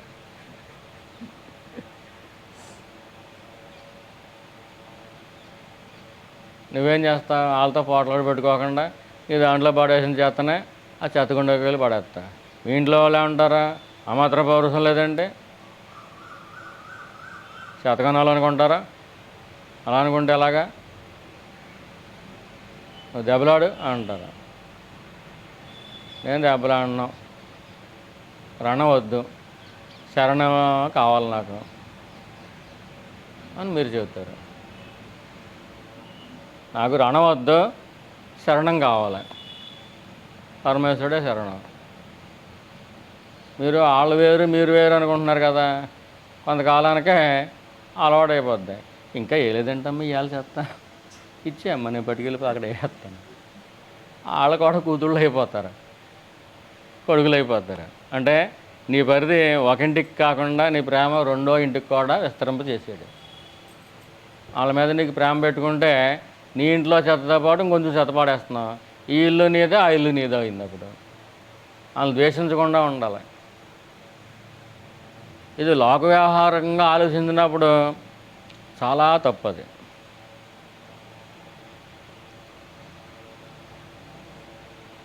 కానీ ఆధ్యాత్మికంగా అదే ఒప్పు. నీ ప్రేమనే నీ ఇంటికే కాకుండా ఇంకో ఇంటికి కూడా పంచుతున్నావు. వాళ్ళు చెత్త పట్టుకొచ్చి పాడేశారా, పట్టుకెళ్ళి అది కూడా వేసేద్దాం, వాళ్ళు కూడా నా వాళ్ళే. ఆ లోత మీకు అర్థం కావాలి. అది కూడా పట్టుకెళ్ళి పడేసేయమంటే వాళ్ళని వేరుగా చూస్తూ పడేయటం కాదు. అలాగైతే నీకు దుఃఖం తప్పదు, మైండ్లో డిస్టర్బెన్స్ తప్పదు, బ్రెయిన్లో డిస్టర్బెన్స్ తప్పదు. వాళ్ళు కూడా నీ బిడ్డల కింద తెలుసుకుంటే, అది కూడా నీ ఇల్లు అనుకుంటే, వాళ్ళు కూడా నీ కుటుంబీకులు అనుకుంటే ఏమవుతుంది? ఆ చెత్త కూడా నువ్వే పాడేస్తావు. వాళ్ళు ఊరెళ్ళారు అనుకోండి, ఆ ఇల్లు కూడా నువ్వే తుడిచేస్తావు. ఒక ఇంటికి చేసే పని రెండిళ్ళకి చేసే ఎనర్జీ నీకు వచ్చేస్తుంది. ఎనర్జీ లెవెల్స్ పెరుగుతాయి. లోపల ఎప్పుడైతే రణం ఉండదో, ఆ రణం శమించేస్తుందో, శరణాగతిలో పడిపోతావు నువ్వు. గదల్లా శరణాగతి అని చెప్పారు పెద్దలు, ఇంకో గది లేదన్నారు. శరణాగతిలో పడిపోతావా, ఇంక రణం అనేది ఉండదు. రణం అంటే రెండు వైరుధ్య భావాలు బ్రెయిన్లో గుద్దుకుంటూ ఉంటాయి. ఆ గుద్దుకోవటం వల్లే ఏమవుతుంది? జబ్బులు వస్తాయి, అశాంతి వస్తుంది, దుఃఖం వస్తుంది.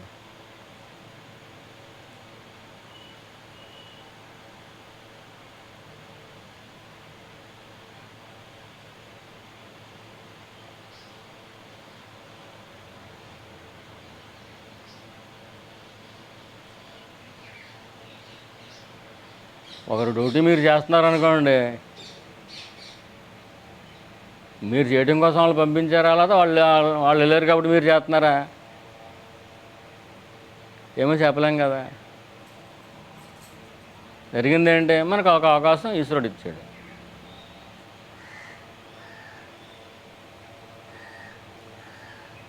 అంటే ఈ పని కొంచెం అదనంగా ఉందనుకోండి, అదనంగా ఎనర్జీ ఇస్తాడు, అదనంగా శాంతిని ఇస్తాడు.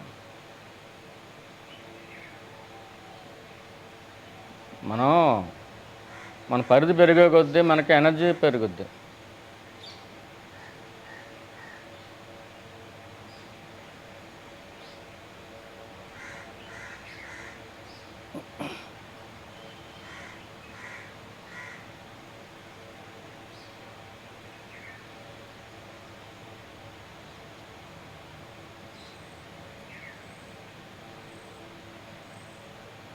అంత గొప్ప రావణాసురుని ఎదిరించి నిలబడ్డాడు కాబట్టి ధర్మం కోసం రాముడు దేవుడయ్యాడు.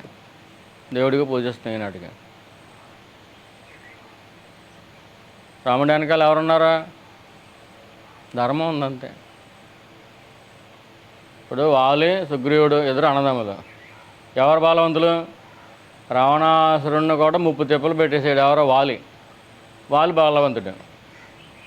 కానీ రాముడు ఎవరి స్నేహం కోసం వెళ్ళాడు? సుగ్రీవుడు.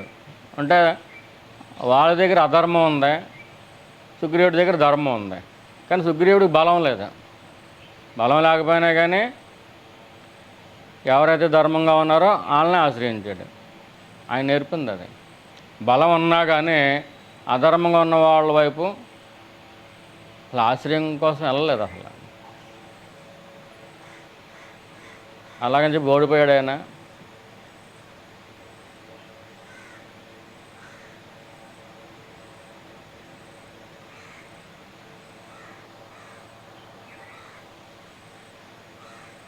పదహారు వేల సంవత్సరాల్లో ఎంతకాలం ఆయన పరిపాలించాడంట.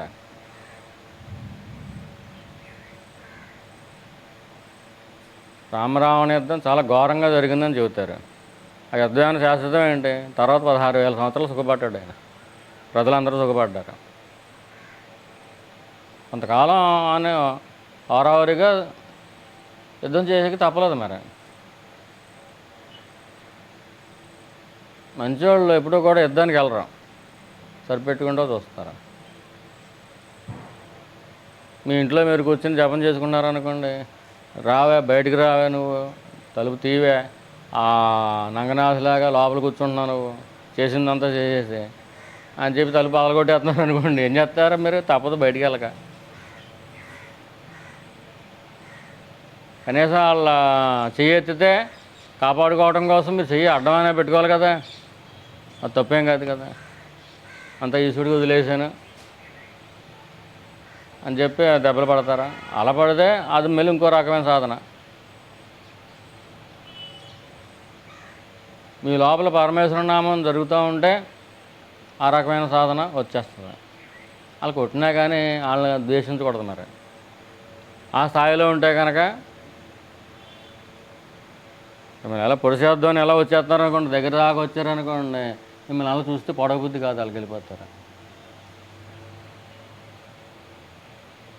అది నిజమైన నేనుగా ఉంటే మీరు దగ్గర దాకా వచ్చి పొడిచేద్దాం అనుకున్న వాళ్ళు వెనక్కి వెళ్ళిపోతారు, మనసు మారిపోద్ది వాళ్ళకి.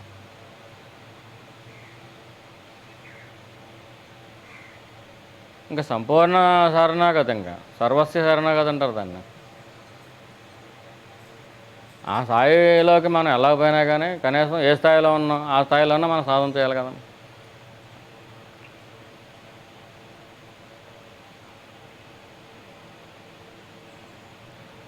ప్రాక్టికాలిటీ లేని థియరీ వేస్ట్. అది ప్రాక్టికాలిటీ ఎక్కడ వస్తుంది? సమాజంలో వస్తుంది. కుటుంబంలో కానీ సమాజంలో కానీ మనం ప్రాక్టీస్ చేయాలి.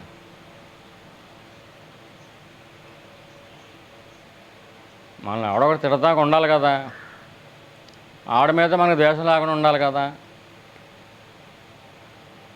మనల్ని ఎవరో తిట్టినంతకాలం మాకు ద్వేషం పోయింది అనుకోకూడదు. ఆ ద్వేషం పోయేలా చెయ్యి పరమేశ్వరుడు అని చెప్పి మీరు సిన్సియర్గా ప్రార్థిస్తే, నామం చేసుకుంటా ఉంటే ఎవరినో తిట్టేవాళ్ళు పెడతాడు మీ మీద అనుగ్రహంతో, కరుణతో. అప్పుడు దాకా మనం ఎలా అడిగాము, నాకు ద్వేషం పోగొట్టుకో, ద్వేషం ఉంటే తీసేయి, అద్వేష్ట సర్వభూతానం అని చెప్పావు పరమేశ్వర అని చెప్పి ద్వేషం తీసే అని అడుగుతున్నాం. ఒక నెలలకే మిమ్మల్ని ద్వేషించేవాడు మీ ఇంటి ఎదురుకుండా పెడతాడు. అది మీ చుట్టాల్లోనో పాటాలో ఎక్కడ దొరికి పెడతాడు. పెట్టిన తర్వాత ఏమనుకుంటారా? ఇప్పుడు దాకా అడిగిందంతా మర్చిపోతారా? మర్చిపోయి ఎలా వచ్చి పడిపోతున్నాడండి మన మీద, అవ్వసోపం తెలియదు మనమే పడిపోతున్నాడండి వీడు. ఇది ప్రాక్టీస్కి వెళ్ళాలి అనుకోవట్లేదు మనం. పంపించిన వాడు ఈశ్వరుడు అనగా తెలియగా అంతకుముందేమో రోజు అనాలెట్టారు, నా దేశం బాగొట్టే అద్వేష్ట సర్వబోధని ఎంత బాగుందో దేశం బాగొట్టే అని అడుగుతాం కదా. ఒక నెలలు పోయిన తర్వాత ఎవరినో కూడా మిమ్మల్ని మీకు ద్వేషం వచ్చేలాగా వాడు ప్రవర్తిస్తూ ఉంటాడు. అది మాట ద్వారా కావచ్చు, చేత ద్వారా కావచ్చు, ఏదో రూపంలో. మన గురుదేవులు ఏం చెప్పారు?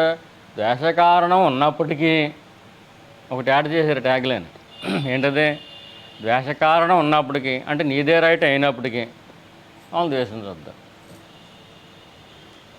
ద్వేష కారణం ఉన్నప్పటికీ వాళ్ళు ద్వేషించొద్దు.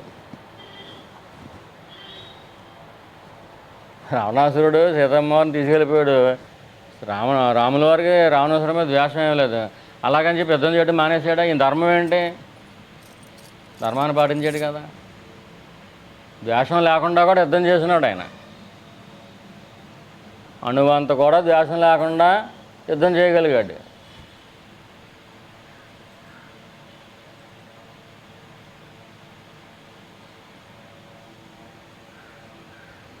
మనకి ఏమాత్రం ద్వేషం లేకుండా యుద్ధం చేసేయచ్చు. మరి ఎలా తెలుస్తుంది ద్వేషం ఉన్నదా లేదని? మనకు తెలీదా? మన లోపల ద్వేషం పడుతుందా లేదా మనకు తెలీదా? ఇక్కడ రగులుతుందో లేదో మనకు తెలీదా? వాళ్ళ తలంపు వచ్చేసరికి, వాళ్ళ మాటలు వినపడేసరికి ఇక్కడ రగులుతూ ఉంటుంది.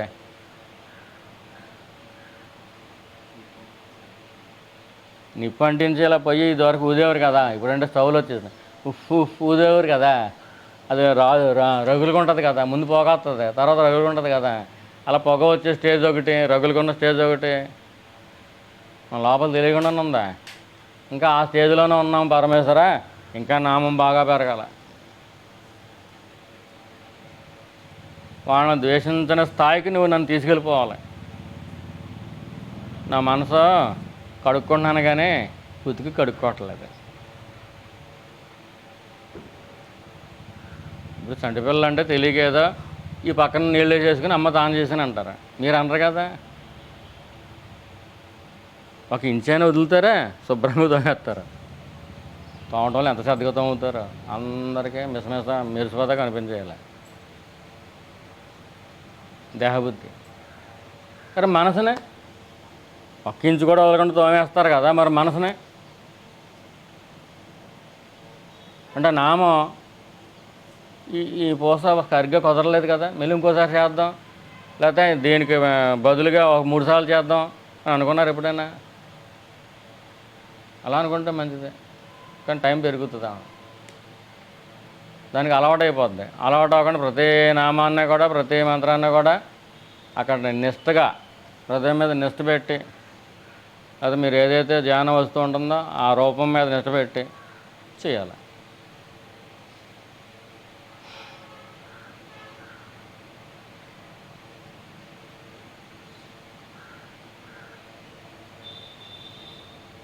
నెక్కమైన మంచి నీలమొక్కటి చాలు, తళుకు బెళుకు రాళ్ళు తట్టెడేల.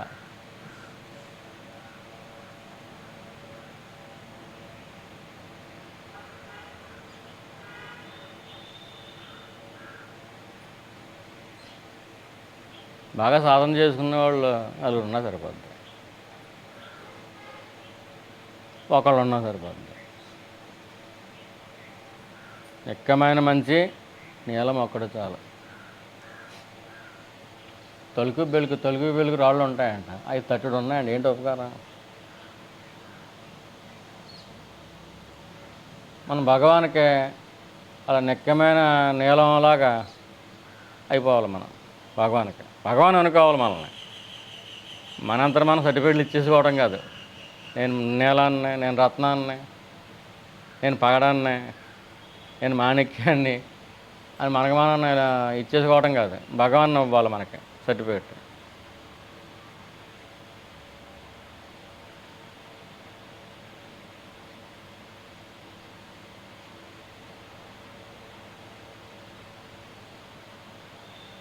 ఆ నీలాన్ని ఆయన కిరీటంలో పొదుగుతాడు, పెట్టుకుంటాడు కిరీటంలో.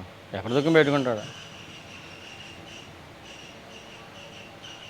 నీలం ఏం చేస్తుంది? అది మంచి నీలం, నిక్కమైనది, వజ్రమైన నీలం ఏంటంటే దాని సహజమైన కాంతిని వదులుతూ ఉంటుంది. మన లోపల నుంచి కాంతి వచ్చేస్తూ ఉంటుంది, మన లోపల నుంచి శాంతి వచ్చేస్తూ ఉంటుంది.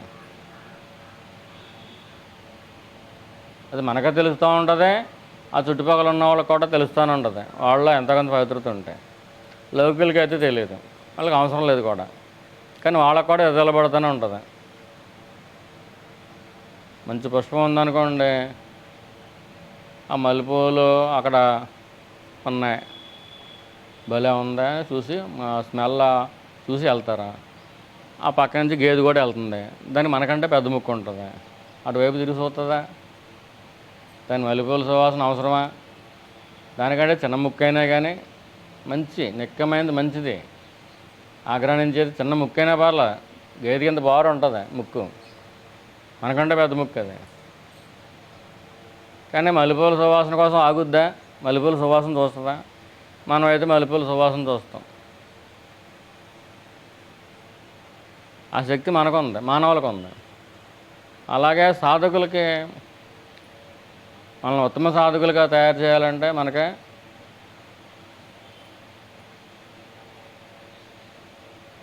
ఈశ్వరుడు ఇస్తాడు.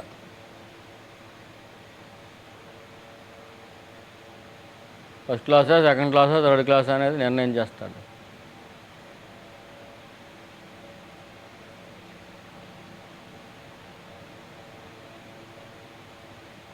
పరమేశ్వరుడు పెట్టుకునే కిరీటంలో ఒక మంచి నీలంగా ఉండాలి మన జీవితం అనుకుంటే మంచిదా? ఈ లోకమే నిజం అందుకు లోకంలో పడిపోయి కొట్టుకుపోవడం నిజం మంచిదా?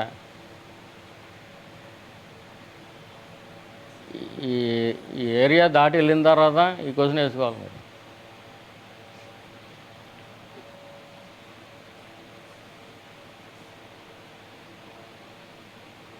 ఒక చిరుకప్ప పద్మం మీద ఉందంట. ఎంత బాగుంది, ఎంత బాగుంది అంటున్నారు.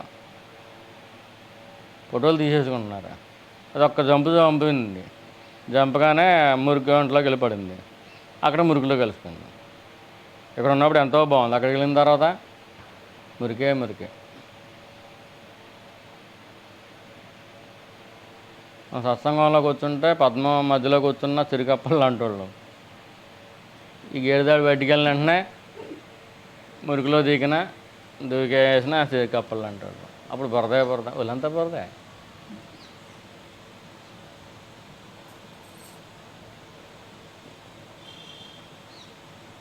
మంత్రజపం, నామస్మరణ అంటే మంత్రజపం అంటే మాలతో చేసేది.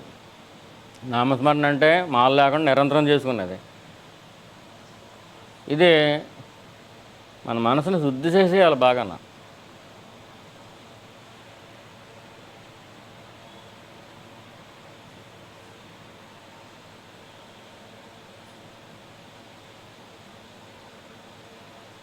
గురువుకి సంసారం ఉండదు. అందుకని ఈశ్వరుడు ఏం చేస్తాడు, అందరి సంసారాలు ఆడమెత్తమే పడతాయి. చూసేవాళ్ళకి గురువు సంసారం వేరు అనిపించదు. ఆడి సంసారం లేకపోవడం ఆడుకో అంటే ఒక ఇంట్లో ఉంటే సంసారేనా? గురువు ఉన్న ఇల్లు ఏమంటారు, ఆశ్రమం అంటారు. ఆడు పాకలో ఉన్న పాక కింద ఉన్న, గుడిసెలో ఉన్న, మేడలో ఉన్న, మిద్దులో ఉన్న, ఆడు ఎక్కడ కూర్చుంటే, ఎక్కడ పడుకుంటే, ఎక్కడ తింటే అది ఆశ్రమం అంటారు. అంతేగాని అది గృహం అనరు. గురువుకి గృహం ఉండదు, ఆశ్రమం ఉంటుంది. అది ఎక్కడుంటే అది ఆశ్రమం. గురువు గృహం ఉంది కదా, ఇవి కూడా సంసారానికి ఉంటే ఎలాగా? భగవానికి సంసారం లేదు, కానీ భక్తుల సంసారం అంతా అయిందే కదా. మరి భక్తులు కూడా భగవాన్ సంసారాన్ని నెత్తిమీ పెట్టుకోవాలి కదా. ఆయన గోచీలు అవసరం అయితే ఇవ్వాలి, కర్ర అవసరం అయితే ఇవ్వాలి, తిండి అవసరం అయితే పెట్టాలి.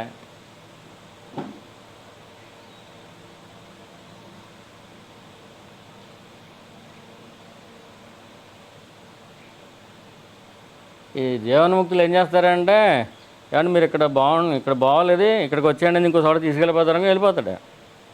ఎవరైనా లాకెళ్తే వెళ్ళిపోతాడు. ఆడికి సౌధంలో కూర్చున్నా ఒకటే, జైల్లో కూర్చున్నా ఒకటే, ఎవరికి వెళ్తే అక్కడికి వెళ్ళిపోతాడు. ఆడికి ఎక్కడైనా ఒకటే. మీకు కావాల్సి ఉంటే ఏం చేయాలి? అబ్బాయి మేము వదలం అనాలి. మీకు కావాల్సి ఉంటే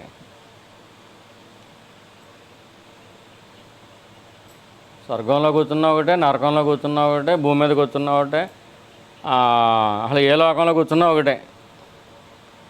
ఎవరికే? జీవన్ముక్తులకే. ఆ దేహం లోకాలు మారుతూ ఉండదు అంతే, ఆ దేహం కాదు కదా. అంటే ఎక్కడ కూర్చున్నా ఒకటే.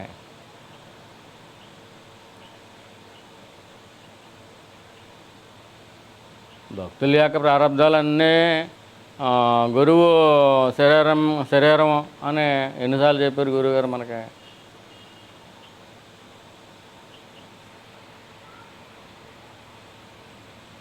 అటున్నప్పుడు గురువు శరీరాన్ని అంటే ఆ గురువును మనం నిలబెట్టుకోవాల్సిన అవసరం మనదే కదా. దానికి ఏమన్నా టాస్కులు ఇస్తాడు అనుకోండి, ఆ టాస్కులు పూర్తి చేయవలసింది మనమే కదా, భక్తులే కదా. ఇది మన పని కాదు, వాళ్ళ సొంత పంపులో గొడవ అది అనుకుంటే ఎలాగా? అది తప్పు. అదే ప్రాక్టికాలిటీ మిస్ అవుతున్నారు మీరు అందరూ కూడా. గురువుకి సంసారం లేదు, ఆడు ఎక్కడుంటే అక్కడ ఆశ్రమం. మన సంసారాలన్నీ ఆడు తీసుకుంటూ వెళ్తున్నాడు. ఇది శాస్త్రం. అది మనకు కూడా ఎంతో కొంత అనుభవంలోకి వచ్చింది. అటున్నప్పుడు ఆడుండే కొంప అది సంసారం అదే సంసారం కింద కనిపిస్తున్నప్పుడు, ఆ సంసారం సంబంధం ఏమైనా వచ్చినప్పుడు అది ఎవరి బాధ్యత? మీ బాధ్యత, భక్తుల బాధ్యత. అంత చిన్న అది పాయింట్ మనం మిస్ అవ్వకూడదు.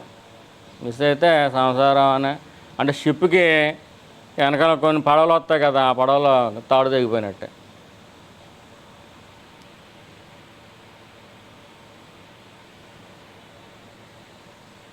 కృష్ణుడు సాందీపని దగ్గర విద్య నేర్చుకున్నాడు. ఆయన మహర్షి మరి. ఆ గురువుగారి పిల్లల్ని ఎవరో తీసుకెళ్ళిపోయారు, రాక్షసులు ఎవరో. మరి కృష్ణుడు బలరాముడు వెళ్ళి ఆ రాక్షసులను చంపి తీసుకురాలేదా? అలాగని చెప్పి సాందీపనికి మహర్షి తక్కువడా? ఆయన మంత్రబలంతో తెచ్చుకోలేడా? తెచ్చుకోడు. ఏం చేత? ఆయన సంసారం లేదు. ఆయన ఎక్కడుంటే అక్కడ ఆశ్రమం. తనకు సంసారం ఉన్నదని అనుకున్నవాడైతే ఖచ్చితంగా ఆయనే తెచ్చుకుంటాడు కదా. రాక్షసులు తీసుకెళ్ళిపోయారు గురుగారి పిల్లల్ని, ఏమన్నది గురువుగారు, అంతే. ఈ గురు రుణం తీర్చడం కోసం ఏం చేశాడు? కృష్ణ బలరాములు వెళ్ళి ఆ రాక్షసులు చంపేసి గురుగారి పిల్లల్ని తీసుకొచ్చేస్తారు. అబ్బాయి దాని సొంత గొడవ ఉండదు, మేము వెళ్ళమండి, మీకు ఏమైనా కావాల్సింటే నాకు డబ్బులు ఇచ్చేస్తాం అన్నారు ఆ కృష్ణ బలరాములు. ఆ గురుదక్షిణ కానీ తీసుకున్నారు.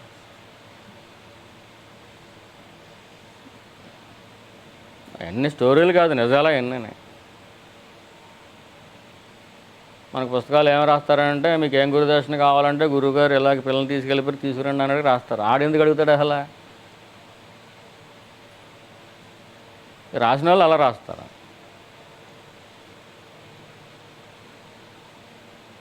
గురువు సంసారమే ఉండదు. వాళ్ళు లేనప్పుడు ఎలాగ ఉన్నాడా, ఉన్నప్పుడు ఎలాగ ఉంటాడా. ఈయన ఉండేదే ఆశ్రమంలో. కానీ భక్తులు శిష్యులు దాన్ని సంసారంగా భావిస్తున్నారు కాబట్టి వాళ్ళు తీసుకొచ్చారు అంతే.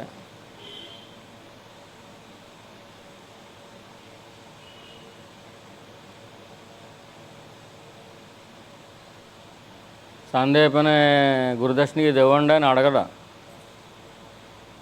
అడగవలసిన కర్మ అడగంటే.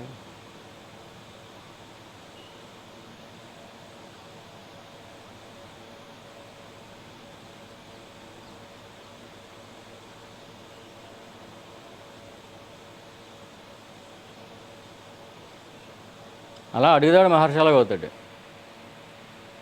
లోపల ఒకడు ఉంటేనే అడుగుతాడు. లోపల ఎవడో లేనప్పుడు ఆడెలా అడుగుతాడు? మనకు కూడా బ్రెయిన్ పనిచేయాలి కదా. సందీపని ఏదో కృష్ణ బలరాములను అడిగాడు అని ఏదో పుస్తకాలు రాస్తారని తప్పు అది. ఏ మహర్షి కూడా భక్తులను కానీ శిష్యులను కానీ ఎవరినే కూడా ఏం అడుక్కోడు, ఎవరిని అడగడా. అడిగేవాడు ఉండడు లోపల. భగవాన్ ఎప్పుడూ కూడా ఇదిగా నా నిమిత్తం ఎవరిని చేసేసి అడగొద్దని తిట్టేవారు ఎవరిని అడిగితే కనుక. పలానా కార్యక్రమం చేస్తున్నా, పలానా మేడలు కట్టాలి అక్కడ, మెద్దులు కట్టాలి అక్కడ అని ఎవరిని అడిగారు అనుకోండి, ఒప్పుకునేవారు కదా.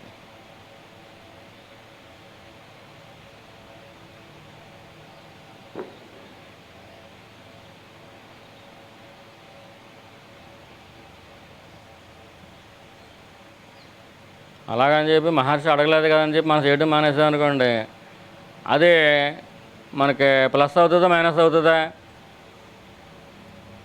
ఏదవుతుంది? ప్లస్ అవుతుందా మైనస్ అవుతుందా? మైనస్ అయిపోద్ది. ప్లస్ కాకుండా మైనస్ కాకుండా న్యూట్రల్గా ఏమి ఉండదు, అది మైనస్ అయిపోతుంది.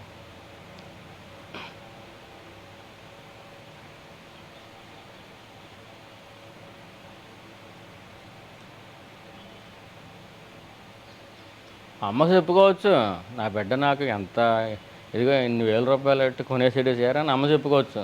కానీ కొడుకు చెప్పుకోకూడదు. 4,000 చీర కొనేసాను మా అమ్మకి, నా ఊరో వాడో టామ్ చేసుకోకూడదు. మరి చిన్నప్పటి నుంచి అది పాలు ఇచ్చింది, అన్నం పెట్టింది, అన్నీ చేసింది కదా అని చేత ఆడు చెప్పుకోకూడదు. ఇది ఆనందంగా ఇది చెప్పుకోవచ్చు. కొన్ని రూల్స్ ఉంటాయి.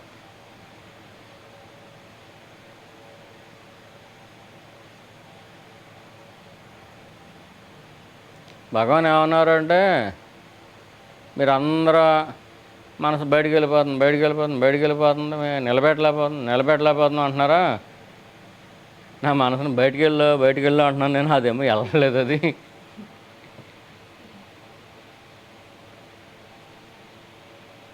అదేంటి మహర్షి అయితే మనసు ఉండదు కదా అంటే, ఈశ్వరుడు ఇప్పుడు పేపర్ చదవాలనుకోండి మైండ్ ఉండాలి కదా, ఏదో మాట్లాడాలనుకోండి మైండ్ ఉండాలి కదా. అంచేత దాన్నే పెట్టుడు మనసు అంటారు. అది వ్యవహారికం కోసం ఆ శాఖంలో పుడితే ఆ శాఖంలో చచ్చిపోద్ది. అది ఏ శాఖనకి ఆ శాఖనే. ఇప్పుడు ప్రవాహం ఉందని, నదీ ప్రవాహం ఉందనుకోండి, ఆ నీరు ఏ సెకండ్కి ఆ సెకండ్ మారిపోతూ ఉంటుంది. మనం అలా చూస్తున్నాం అనుకోండి, ఒక నీటి బిందువు ఉందనుకోండి, అణువు అది ఒకటి ఉంటుందా, వెళ్ళిపోతూ ఉంటుంది. అలాగే ఎప్పటికప్పుడే ఉంటుంది జ్ఞాన మనసు.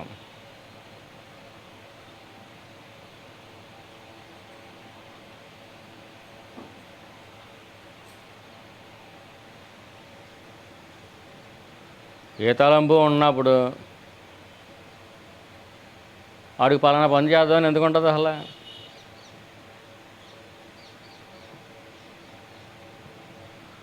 మనం ఆ బాలా శంకరుడు అని పిలిచేశారు అందుకనే. ఆడికి తెలియదా నెత్తి మీద చేయాడతాడా, వీడు మన నెత్తి మీద చేయాడతాడా అని తెలియదా? వరం ఇచ్చే ముందు ఆడు చేయడితే పారిపోతూ ఉంటాడు. అంచేత బాలా శంకరుడు అన్నారు. ఏంటి ఆడికి తెలీదా ఈ నెత్తి మీద చేయాడతాడని? పారిపోతాడు. మరి రాక్షసులకి శివుడే, దేవతలకి శివుడే.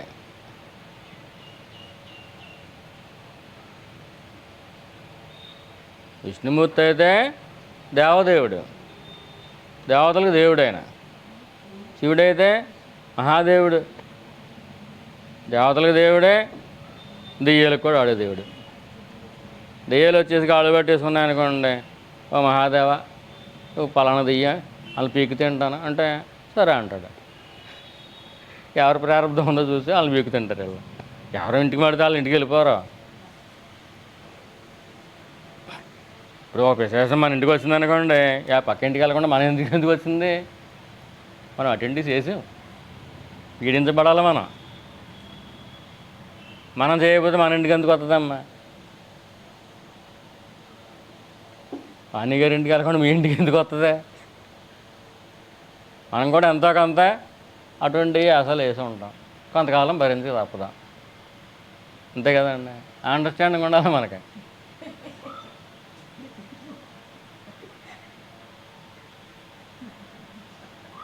ఇప్పుడు ఇంతమంది ఉన్నారా, దెయ్యం మీ ఇంటికి రావడం ఏంటి?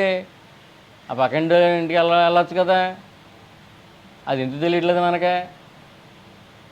కరిగిపోవడం కర్మ. ఆ దెయ్యం మనల్ని ఏం చేయదేది. మరి జ్ఞానం కోరుకుంటున్నారు. అది జ్ఞానం ఇచ్చే జన్మలు తీసేయని అడిగేస్తున్నారా? ఎవరు అడిగితే వాళ్ళ ఇంటికే పంపిస్తాడు దెయ్యాలని. వీళ్ళు కొంచెం అలర చేయండి అంటాడా?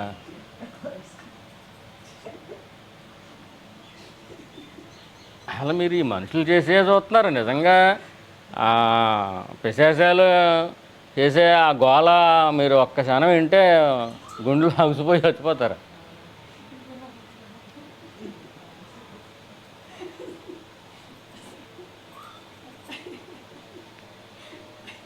ఇప్పుడు వాళ్ళకైనా ఆ పిశాచాలకైనా ఎంత కష్టమమ్మా.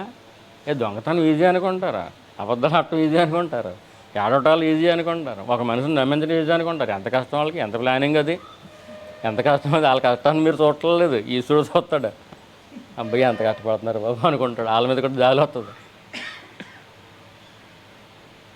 ఎంచేత దేవతలు రాక్షసులు అందరూ బిడ్డలే ఆడికి.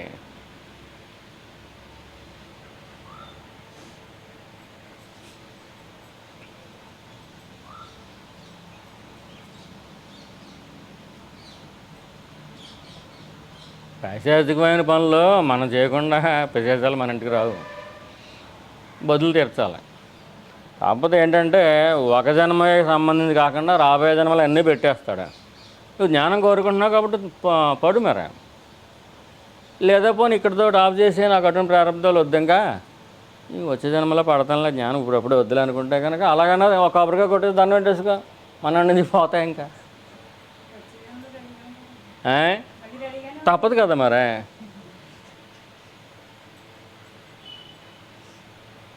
వచ్చేదనమంటే మీకు ఒక అండర్స్టాండింగ్ ఉండాలి అక్కడ. ఎలాగా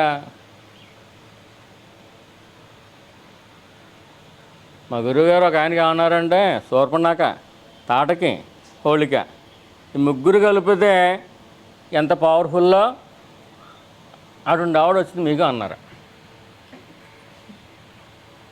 శూర్పణఖను తట్టుకోవడమే కష్టం, తాట కింద భరించడం కష్టం, ఇంక హోళికిన భరించాలంటే అలా చాలా చాలా చాలా కష్టం. భగవాన్ తెలుసుకున్నారనుకోండి, మీకు ఈ జన్మలో జ్ఞానం ఇచ్చేయాలని ముగ్గురిని కలిపి దాంట్లో పెట్టేస్తాడు. అది పైకి చూస్తాకే మంచి మానవ స్త్రీలా కనపడుతుంది. పాపం వాళ్ళు కూడా నిమిత్తం మాత్రలే కదమ్మా, ఎంత కష్టం వాళ్ళకి. ఓ కీ ఇచ్చేస్తూ ఉంటాడా, వాళ్ళు కీ ఇచ్చేస్తూ ఉంటా, వాళ్ళకో ఏంటి ఉద్రేకం వచ్చేస్తూ ఉంటుంది. పాపం ఒక మనిషి ముగ్గురు రాక్షస స్త్రీలను తట్టుకోవాలంటే ఎంత కష్టం. అటువైపు నుంచి ఆలోచించరండి మీరు, పాత్ర పోషించడం ఎంత కష్టం అమ్మదే. అందరిలోనూ ఇవాళ అందరూ నమ్మేస్తారు, రేపు పొద్దున అందరూ చెయ్యి అంటారు కదా, ఎంత కష్టం అమ్మ. చెయ్యి అన్నా కానీ వాళ్ళు తెలుసుకుని వెళ్ళిపోతారు అనుకోండి, అది లెక్క ఉండదు అసలు.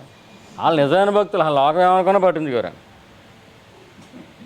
లోకాన్ని పట్టించుకోరు అసలు.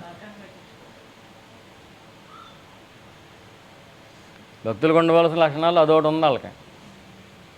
కానీ స్వార్థాన్ని అహంకారాన్నే పట్టించుకుంటారు, లోకాన్ని నిజంగా అంతలా పట్టించుకోకుండా వాళ్ళు ఈశ్వరునికి ప్రాధాన్యత ఇస్తే కనుక మనకంటే గొప్ప సాధకులు వాళ్ళు. వాళ్ళు ఈశ్వరుడికి కాకుండా వాళ్ళ అహంకారానికి పెద్దపేట వేస్తారు. మీకు ఉదాహరణకే ఓ 30 జన్మలు ఉన్నాయనుకోండి, 30 జన్మలకు సంబంధించిన కష్టాలు ఈ జన్మలో పెట్టాలంటే మరి ఎంతమందిని పెట్టాలి ఒక మనిషిలో మిమ్మల్ని ఇబ్బంది పెట్టాలంటే? 365 రోజులకి 360 టార్గెట్లు ఉంటాయి. అసలు ఒక్కో రోజుకి ఒక్కో గొయ్య కాదు, ఒక్కో రోజుకి 2-3 గోతులు దాటి వెళ్తూ ఉండాలి. అయినా కానీ నేనుగా ఉందా లేదు చూసుకోవాలి. నామం అయితే ఓం నమః శివాయ అరుణాచల శివ ఇష్టంగా చేసుకోవాలి. అలా చేసుకుంటున్నాం మనం, గొయ్యి కనపడితే చాలు అడిగిపోతున్నారండి. అలా అడిగిపోయినంతకాలం మనకు జబ్బులు తప్పదు, అడిగిపోవాల్సిన అవసరం లేదు.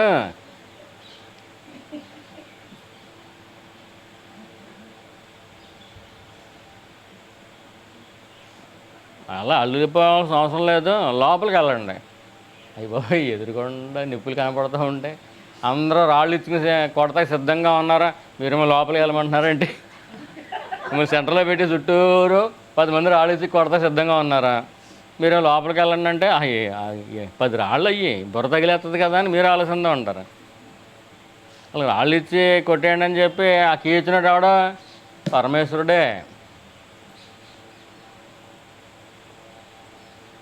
వీళ్ళు లోపలికి వెళ్తే అలా కొట్టాలనిపించదాం, వీళ్ళు లోపలికి వెళ్ళకుండా బయట అక్కడక్కడ తెచ్చాడుతున్నారు అనుకోండి, కొట్టేద్దాం అనిపించదు. వీళ్ళు కూడా మనం బయట దొరుకుతున్నారు, వీళ్ళ దగ్గరలో ఉన్నారు, వేసేద్దాం అనిపించదు.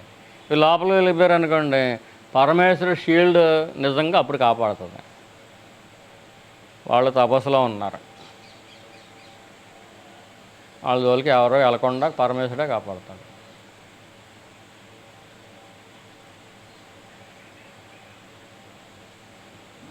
ఆ షీల్డ్లోకి వెళ్ళిపోవాలి, మనం రక్షణ వలయంలోకి వెళ్ళిపోవాలి, లోపలికి వెళ్ళిపోవాలి. అంటే ఆ నిజమైన నేను దగ్గర ఉండాలి, లేకపోతే ఆ నిజమైన నేను కొన్ని రూపాలు నామాలు ఉన్నాయి కదా, ఓం నమో నారాయణాయో లేదా ఓం నమః శివాయో ఏదోటి, అది పట్టుకుని వదలకూడదు. అంటే బయట కష్టాలు చూసి లోపల దాక్కోవడం కాదు, అది ఇష్టంగా లోపల దాన్ని పట్టుకోవాలి. ఇష్టంగా లోపల దాన్ని పట్టుకుంటే బయట అలా వెళ్ళిపోతాయి. మీరు అలా లోపల కూర్చుని ఉంటారు, ఓం నమః శివాయ అరుణాచల శివ అనుకుంటూ ఉంటారు, ప్రారంభంలో పైన వెళ్ళిపోతుంది, పెద్ద ఊరేగింపు వెళ్ళిపోయినట్టు వెళ్ళిపోతుంది. మీ ఇంట్లో మీరు కూర్చుంటారు, హాయిగా ఉంటారు. అలా ఏర్పాటు చేస్తాడు ఈశ్వరుడు. మీరు పరమేశ్వర ధ్యానంలో ఉన్నారనుకోండి, మిమ్మల్ని పట్టేసుకుందామని 10 మంది వచ్చారనుకోండి, మీ ఇంటి చుట్టూ తిరుగుతారు, వాళ్ళకి మీరు ఎక్కడ కనపడరు, ఎక్కడికన్నా ఊరు వెళ్ళిపోయారు అనుకుని వెళ్ళిపోతారు, మీరు ఇక్కడే ఉంటారు. మీ జోలికి అసలు రాదు, మీరు తలుపేది అట్లా. అంటే అంత లోతుల్లో ఉంటే మీ శరణాగతి ఈశ్వరుడు కాపాడనుకోవటం ఎంత ఏమనాలండి దాన్ని, ఈశ్వరుడు మనల్ని కాపాడడం అనుకోవటం ఎంత అమాయకత్వం ఉండదు. నువ్వు నిజాయితీగా ఉన్నావులే చూసుకో, ధర్మంగా ఉన్నావులే చూసుకో, నీ ఒంటి మీదకి ఏమన్నా ప్రారంధానుసారం అని వస్తే అవి కూడా చేసుకో. అది కూడా ఈశ్వరుడికి ఒక దండం పెట్టుకుని చేసుకో. నీకు ఎలా కర్తృత్వం తప్పట్లేదు కాబట్టి. కానీ 24 గంటలు దాని గురించి ఆలోచన ఎందుకు? పొద్దున్నే పచ్చడే, మధ్యాహ్నమో పచ్చడే, సాయంత్రం పచ్చడే, 3 పూట్ల పచ్చడేసి తిన్నాడు అనుకోండి, అటు పరిస్థితి ఎలాగ ఉంటుంది? అలా ఒక నెలలు తిన్నాడు అనుకోండి, అటు పరిస్థితి ఎలా ఉంటుంది? అంతకంటే ఎక్కువ తప్పు చేస్తున్నావు, ఇతరులను ద్వేషించు నువ్వు. ఒకసారి ఊహించండి, ఒక నెలల పాటు రోజు ఆకుపచ్చడేసి తినేసాడు అనుకోండి, ఆడి కళ్ళు ఎలాగ ఉంటాయి, ఆడి ఒళ్ళు ఎలాగ ఉంటుంది, ఆడి బాడీ ఎలాగ ఉంటుంది, ఆడి పొట్ట ఎలాగ ఉంటుంది, ఆడి పేగులు ఎలాగ ఉంటాయి చెప్పండి ఒకసారి. నీ మనసు అలాగ ఉంది, తెలియట్లేదు మీకు ఆ విషయం. అంత అవసరం ఉంది. వివేకానందులు అనేవారు అమృతస్య పుత్ర అన్నారు. నేను పాపిని అనలేదు. అమృతం అంటే మరణం లేని వస్తువుకు నువ్వు పుత్రుడు. నువ్వు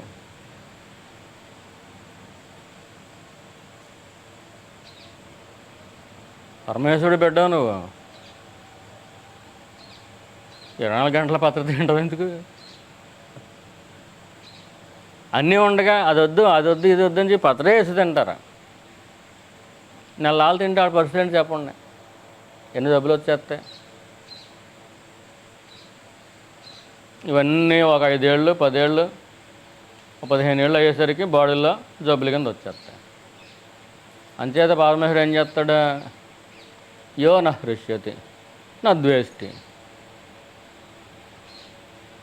అసలు ఏది అది నిజం కాదు, పట్టించుకోవద్దు. నీ పని ఏదో నువ్వు చేసుకో. అయితే సాధన చేసుకో, నీ సొంత పని చేసుకో. ఈ పొట్ట దాకా ఏదో పని ఉంటుంది కదా, ఆ పని చేసుకో. లేకపోతే సాధన చేసుకో. లేకపోతే ఏ సామాజికంగానో లేకపోతే కుటుంబపరంగానో ఏదైనా వస్తుంది అనుకోండి, అది చేసి వదిలే. దానికి ఒక తలంపు ఆ టయానికి ఇస్తాడు, అది చేసుకో. మిగతా 99 ఆలోచనలు వదిలిపెట్టి అవసరం లేదు నీకు. అదే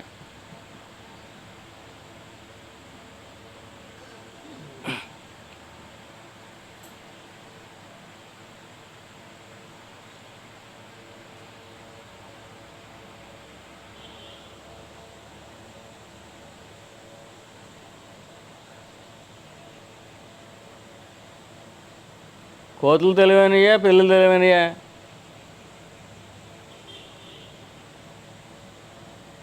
మనుషులు మన వల్ల జడ్చేస్తూ ఉంటారా? పిల్లని తల్లి పిల్లి ఒక చోట నుంచి ఇంకో చోటకి పట్టుకెళ్తుంది, అదే దాస్తుంది. కోతి పిల్ల అయితే తల్లిని అలా పట్టుకుని ఉంటుంది.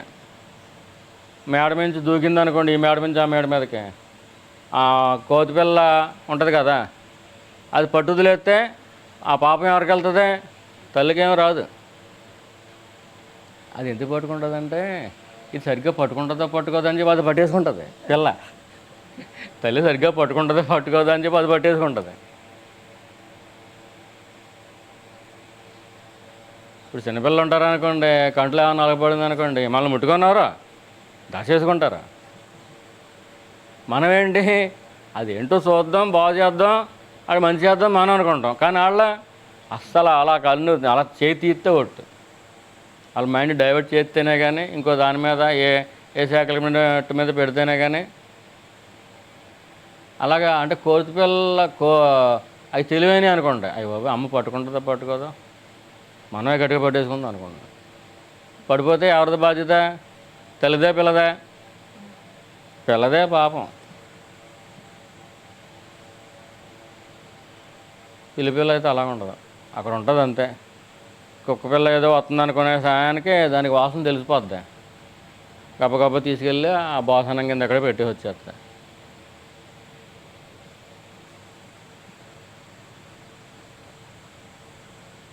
పిల్లలు అసలు తెలివితేటలు లేవు, దానికి కొన్ని తెలివితేటలు ఉన్నాయి.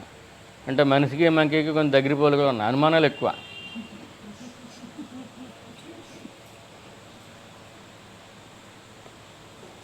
అనుమానాలు ఎక్కువ అంటే ఏంటి? శరణాగతి తక్కువ, విశ్వాసం తక్కువ. విశ్వాసం తక్కువ ఉన్న వాళ్ళు ఏం చేస్తారా? అలా పట్టుకుని ఉంటారు. అలా పట్టేసుకుంటారు. మీరు ఆ సరి చేసుకున్నారో లేదో,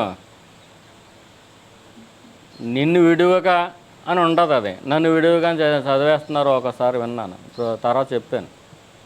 గవిసి నిన్ను విడువక ఏదో ఉంటుంది అది. అరుణాచలేశ్వర నిన్ను విడిచిపెట్టకుండా నువ్వే చూడు, నేను నిన్ను విడిచిపెట్టేస్తాను. నా తెలివితేటలా కోతి తెలివితేటలు అవి. ఏదైనా కష్టకాలం వచ్చినప్పుడు ఏంటి అమ్మ ఈ మేడ నుంచి ఆ మేడ దూకుతుందా, కిందే ఉందని అలా చూస్తున్నాను, అయ్యి బాబా ఇంత లోయ ఉందా అని చెప్పి బీసిపోయి చేతులు వదిలేస్తాం. అసలు దాన్ని చూడమని ఎవరు చెప్పారు? లోకాన్ని చూడమని ఎవరు చెప్పారు? ఈశ్వరుడు నిన్ను శుభ్రంగా నిన్ను పట్టుకుని ఇంకో చోట తీసుకెళ్ళి పెడతా చూస్తున్నప్పుడు. శరణాగతి నిండే శరణాగతి ఉంటే పిల్లిపిల్లలాగా ఉంటాం మనం. అసలు ఏం పట్టింది అమ్మ నీదే దయ. ఒకసారి పరీక్షించడం కోసం ఏదో కుక్కను పంపిస్తాడు, మే మే మేమని ఎడుతుండదు, గబగబా పిల్లి వచ్చేస్తుంది. దాన్ని ఎదిరించైనా సరే పిల్ల దీన్ని తీసుకెళ్ళిపోద్ది.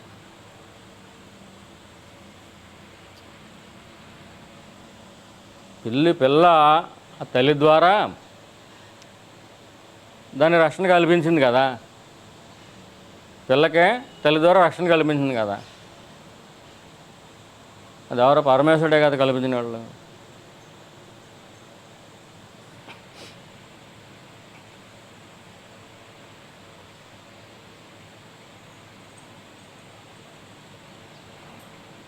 పూర్వం సన్యాసులందరినీ కాషాయం గొడ్లు కట్టేసేయమన్నారు. ఎందుకంటే ఆ కాషాయం కట్టలేదు అనుకోండి, మా ఇంట్లో పెళ్ళింది రండి అంటారు, అక్కడ పలానా వాళ్ళు పోయారు దినవంది రండి అంటారు, ఇంకోటి అంటారు. ఇంక సాధన ఎక్కడ వీళ్ళకి అని చేత ఒకసారి బట్టలు రంగు మార్చేస్తారు. వాళ్ళని పిలవకూడదు, అది శాస్త్రం రాసేసారు. అంచేత నిండుగా చక్కగా ఆ సాధనలో ఉంటారు.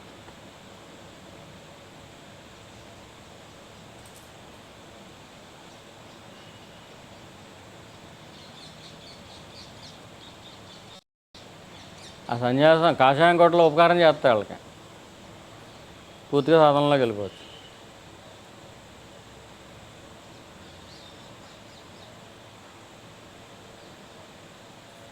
భీష్ముడి మహాజ్ఞానే, కానీ చివరి వరకు యుద్ధం తప్పలేదు అడిగి. లోపల సంసారం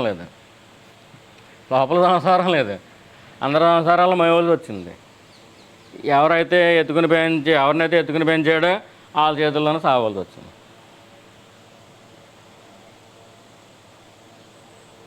ఆ రాజ్యం వాళ్ళకి ఇచ్చేసి వాళ్ళ దగ్గర ఒక కొలువు చేసి ఆ జీతం డబ్బులతోటి ఉప్పు పప్పు కొనుక్కుని తిని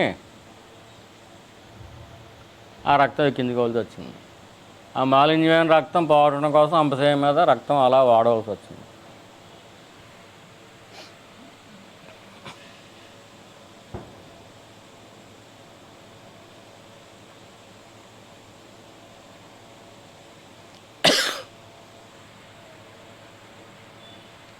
ఏ ఎదురుజ్ఞానాలకి ఒక రకంగా పెట్టడం ఈశ్వరుడు.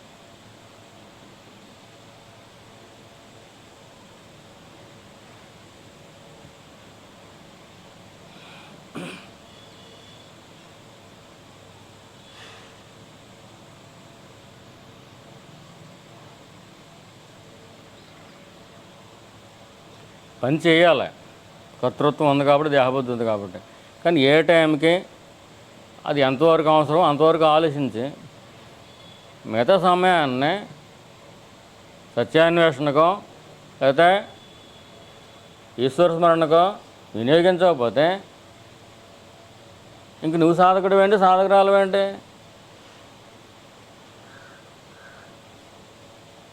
చంటి పిల్లలు దడుచుకుంటారు. ఈ జాతరలో వచ్చినప్పుడు దెయ్యాలు వస్తాయి కదా పెద్ద పెద్దవి, మనం దడుచుకుంటామా? ఆ చంటి పిల్లలు దడుచుకుంటారు కదా నిజం అనుకుని. అలాగా ఈ భూతాలను చూసి మనం దడుచుకోవడం ఏంటి? మనం సాధకులం వెళ్ళినాయి సంవత్సరాల తరబడి చేసేస్తున్నాం.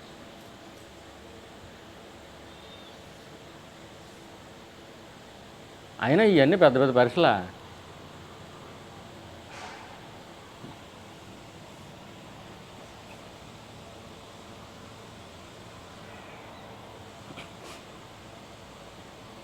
షాకర్ గారిని వాళ్ళ అమ్మ ఆ, తిడుతుంది. ఏంటి నీ పెళ్ళం నేను చెప్పినట్టుగా వింటలేదు, వినకపోయినా కానీ నువ్వు ఎప్పుడు ఒక దెబ్బ కూడా కొడతలేదు అని చెప్పంటే ఆయన ఏం చేశాడు, లోపల తలుపేసేసి అది ఇలా పోతే అమ్మ కొయ్యో అమ్మరో కొట్టేస్తున్నారు బాబాయ్ అంటుంది. మా భలే కొట్టేస్తున్నారని చెప్పి ఎందుకన్నా మంది చెప్పి కిటికీలోంచి అలా చూసింది బెజ్జు ఉంటే. ఓక ఉంటుంది కదా నూక, ఆ ఓక ఇచ్చుకుని జల్లుడు ఉంటుంది కదా, ఆ జల్లుడిని వేసుకుని కొడతారు చావు చావు అని. ఓక ఇచ్చుకొని జల్లుడు అడ్డం ఓక తగిలేస్తుందో మెల్లిని ఎంత పెద్ద దెబ్బ తగిలేస్తుందో, అదేమో పెద్ద పెద్ద దెబ్బలు అదే కొట్టేసుకుని కొయ్యో అమ్మర్రు బాబాయ్ అంటుంది. ఓకతోటి జల్లుడి మీద కొట్టి చావు చావు చావు చావు అంటున్నాడు. అదేంటి అయ్యి బాబాయ్ కొట్టేస్తున్నారు బాబాయ్ అని అది ఏడిచేస్తుంది. ఆ మొగుడికి ఆ పెళ్ళం మీద ఎంత ఇష్టం ఉందో పరమేశ్వరుడు మన మీద అంత ఇష్టం ఉంది. ఓకతో కొడుతున్నాడు జల్లుడి అడ్డం పెట్టి. ఈ దెయ్యాలతో కొట్టింటున్నాడు. ఎలాగా అనుగ్రహం అనేది అడ్డుపెట్టి మళ్ళీ అది కూడా తగలకూడదు, దెబ్బ తగిలితే పార్టీ మార్చేస్తాం మనం.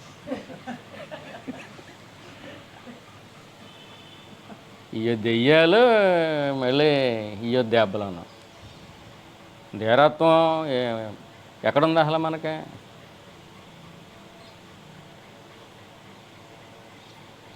ధీహి అంటే బుద్ధికి సంబంధించింది. అది అంటే మనసులో ఫైన్ క్వాలిటీ బుద్ధి.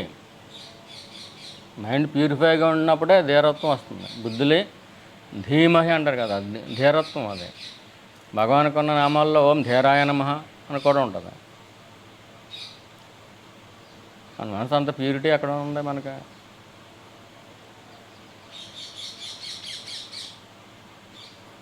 లోకం అంతా తలంపే కదా, భగవాన్ జీవితం మనం వింటున్నాం కదా, మరి బోతలు ఎక్కడ ఉన్నాయి? అవి కూడా తలంపులే కదా. వాళ్ళు హింసించే వాళ్ళు అసలు ఎక్కడున్నారు? అసలు అవి కూడా తలంపులే కదా అని ఎందుకు అనుకోవట్లేదు నువ్వు? అంటే నిజానికి ఆ నేను దగ్గర నువ్వు నిలబట్టడం అనేది ప్రాక్టీస్లో లేదు నీకు. ప్రాక్టీస్లో లేకపోయినా పర్లేదు, కట్ అయిపోద్ది నరం అక్కడ. ఇప్పుడు ఇదంతా తలంపే నిజం కాదనుకుంటే ఆ నరం కట్ అయిపోద్ది అక్కడ. సగాన సగం బరువు దిగిపోద్ది నీకు. నీకంటూ ఒక అందమైన జీవితం ఉండద్దా? పొద్దున్నే లేసామంటే పూజ చేసుకోవాలా, ఒక నామం చేసుకోవాలా, పరమేశ్వరం స్మరించుకోవాలా, ఇల్లు తుడుచుకోవాలా, వంట చేసుకోవాలా, ఏమైనా సద్గజన పఠనం చేయాలా, ఒక గంట ఏమో సద్గోష్ఠికి ఇవ్వాలా.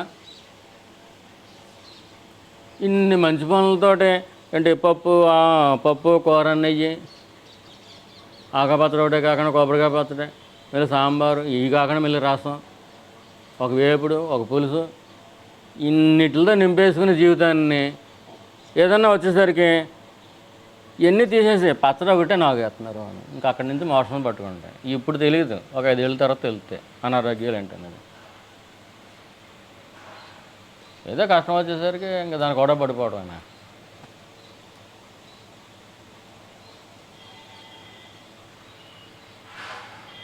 అది నిజం అనుకోవటం.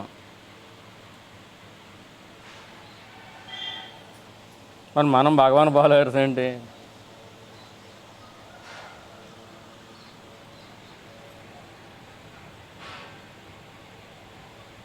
సుఖం ఎలాగ తలంపో, కష్టం అలాగా తలంపే. లోకమే తలంపు అన్నప్పుడు ఇంక మిగతా అన్నీ ఏం పట్టించుకుంటామా? మనం చూసుకునే సరిపోద్ది.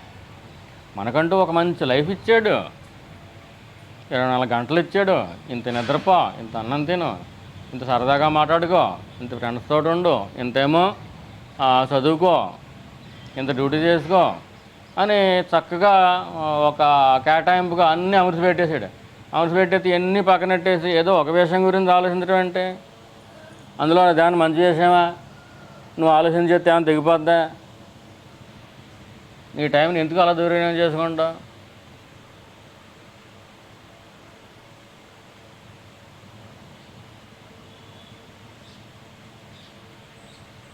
ఏదో పని చేద్దాం అనుకున్నాం, చేస్తే వదిలే అంతే.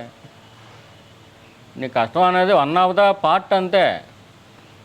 గోడ గడియడానికి ఎలాగైతే 12 నుంచి 1 వరకు అంకులు ఉంటాయి, అలాగా ఈ గడికిది ఇలా ఉంటుంది కదా. ఏ గడికి ఆ గడి, ఏ గంట కాకుండా నీ జీవితంలో ఏవైతే ఉన్నాయో అవన్నీ చేసుకోవడం అనేసి అంతా కలిపి ఇంకా ఆ అంకెలు ఉండడం ఎందుకు, తీసే మొత్తం. దానికి అది ఉట్టుకునే తిరుగుతూ ఉంటుంది, సున్నా తిరుగుద్ది. ఇంకా టైం వేస్ట్, ఎనర్జీ వేస్ట్, అలా సాధన అవుతుంది.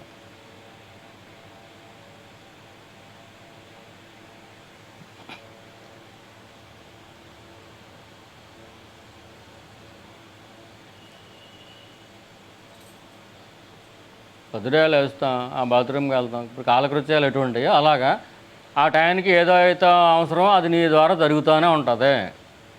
నీకు ఇష్టమైనా జరుగుద్ది, ఇష్టం లేకపోయినా జరుగుద్ది. ఇష్టం లేకపోవడానికి పెట్టుకోకు, అన్నీ ఇష్టంగా మార్చేసుకో, చేసేసుకో, అంతే.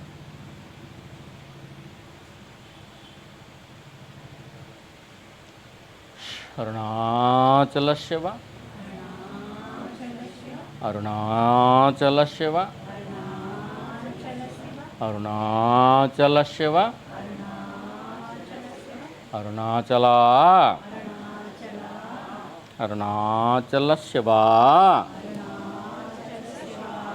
అరుణాచల శివ,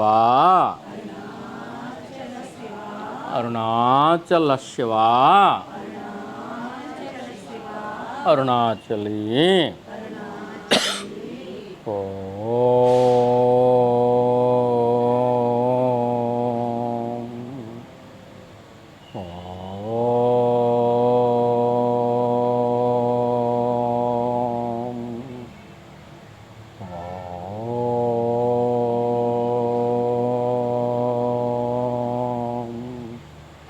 शांति है, शांति है, शांति है. Thank you all.